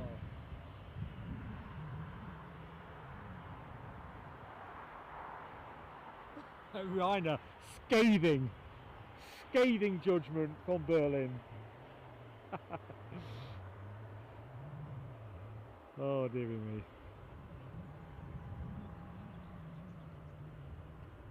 Wasn't there a thing, I don't want to stoke controversy at the end of the show, but back in the days when the UK was in the EU, where there was some kind of dispute about what constituted chocolate in terms of the cocoa, the amount of cocoa in it.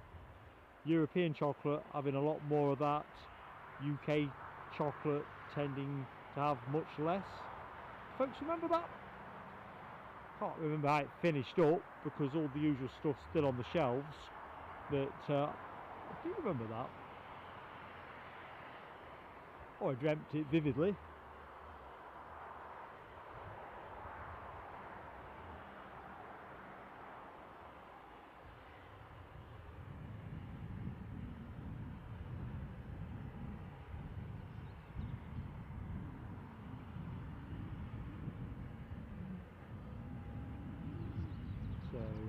Where's this Embraer? We'll follow it while we await for the Citation Mustang, and if that doesn't show, we'll just consider ourselves fated. Can't say fairer than that, folks.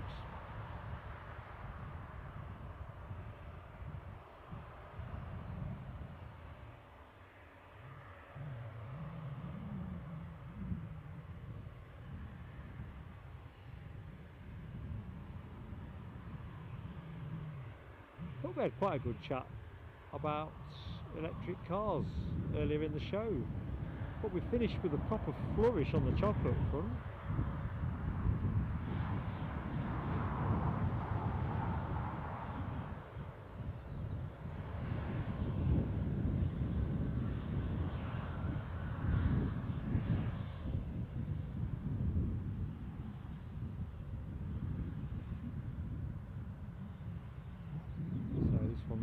Going straight on, doesn't it? I did wonder if we get lucky. Okay, that looks like that's not happening. Whoop.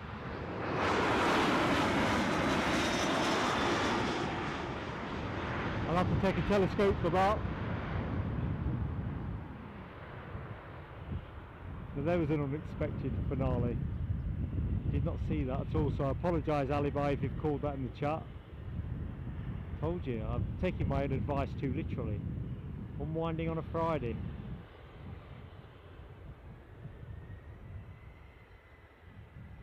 I'm kind of in beach mode.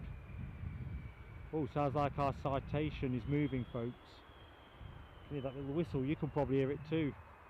Sorry about knocking the camera about. I'm getting excitable. I think you'll find our Citation Mustang is about to show itself.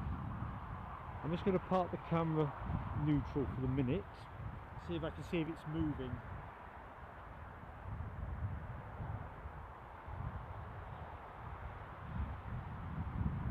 LW, ghost flight.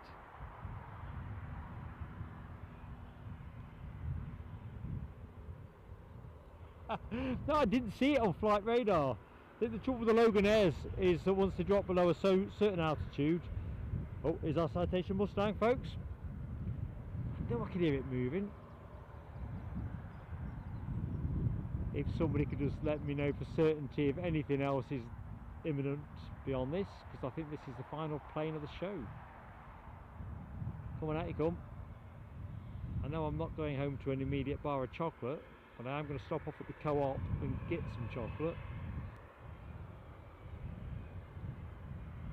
Kind of in a crunchy mode at the minute. Thank crunchy it's Friday. It's not quite the same when you're retired though.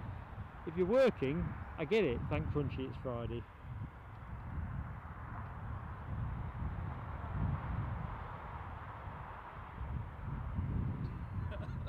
Nell, scathing stuff. You're not much on Ali my suggestion for a deep fried Whittimer. Salt and sauce on it. Oh dear, I wish we got him to that one earlier.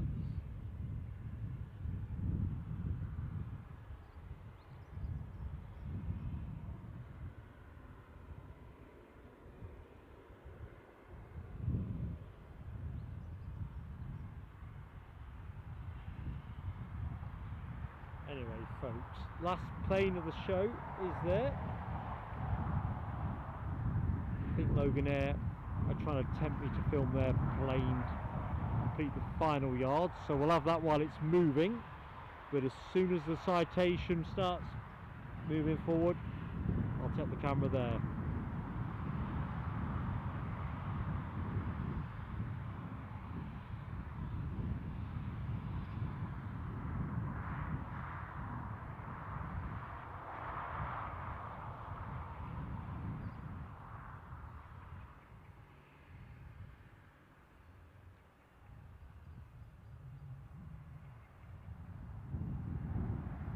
Just seems kind of odd that it's not out and lining up.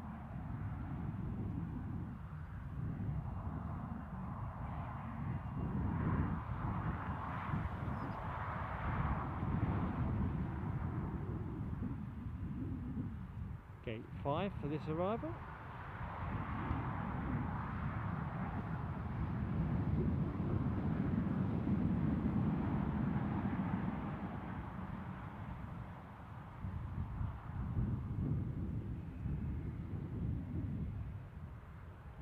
Watching the countdown.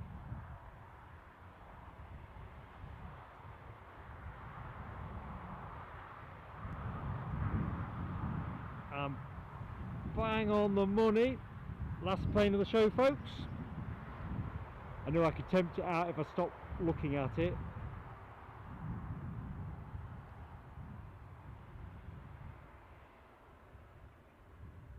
Although it looks like we're going to get a fairly compromised view.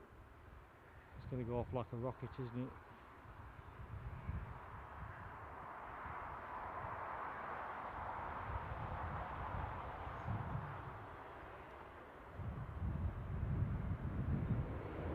And we're rolling.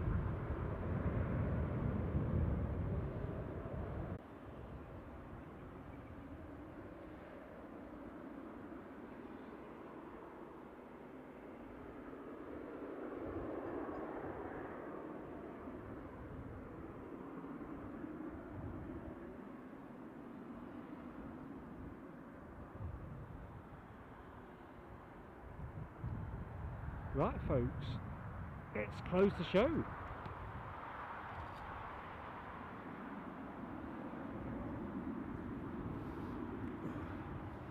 How are you all doing? Forgot I never went in front of the camera. Anyway, looks like we are at show close.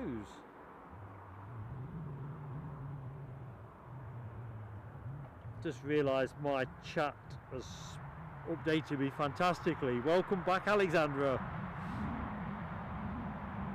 Welcome back. Just about to close. Melody R, how are you doing? Oh, and how's hubby doing while I think about it? Hope he's doing well. Well, you know what I mean.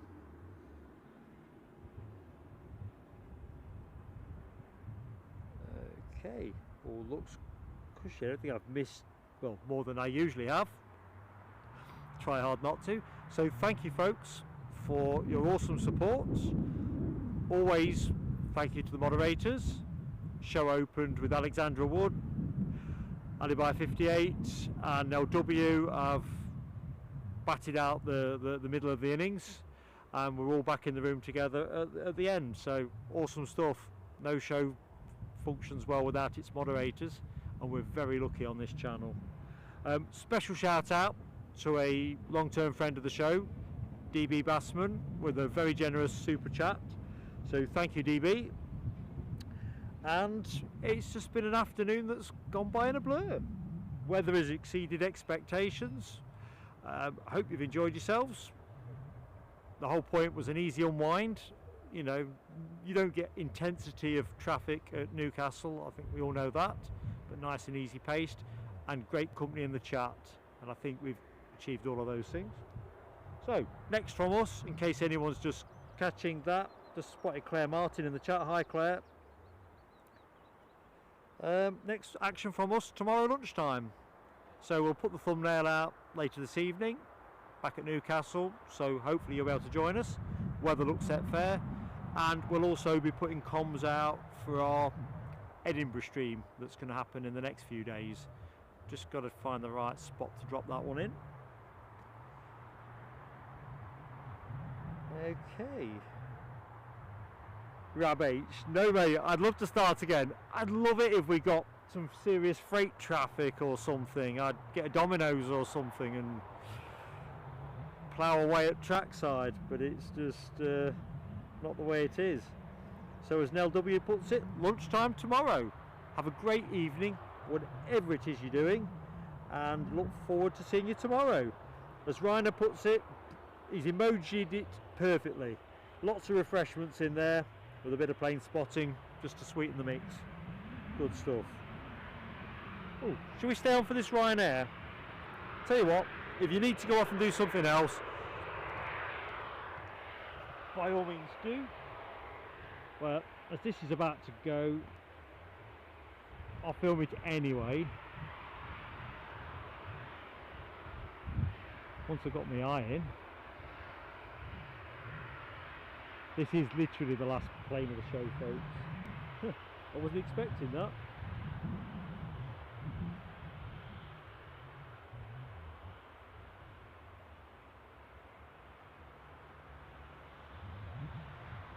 So this plane, just have to quickly look it up so I could at least pretend to talk about it with authority, is off to Ibiza.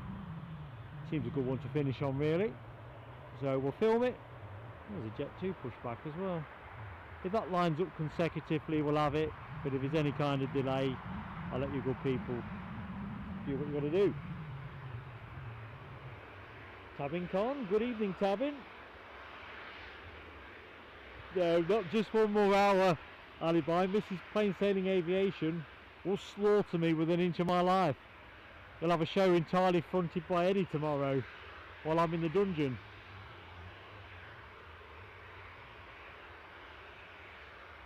There is always one more, isn't there now? Although not always at Newcastle. Although while this is holding, I now think I've taken a rash move.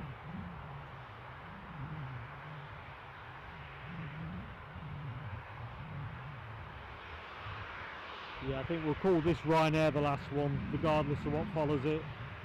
I'm just thinking about Friday traffic on the A1. Promised Mrs. PSA I'd be in the house for 6.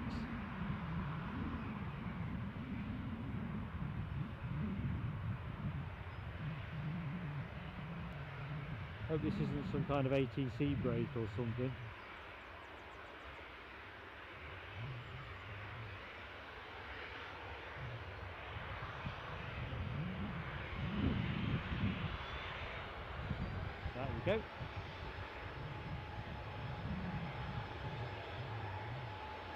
Last plane of the show, folks. Off to the party aisle.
So folks, thanks again for your great support.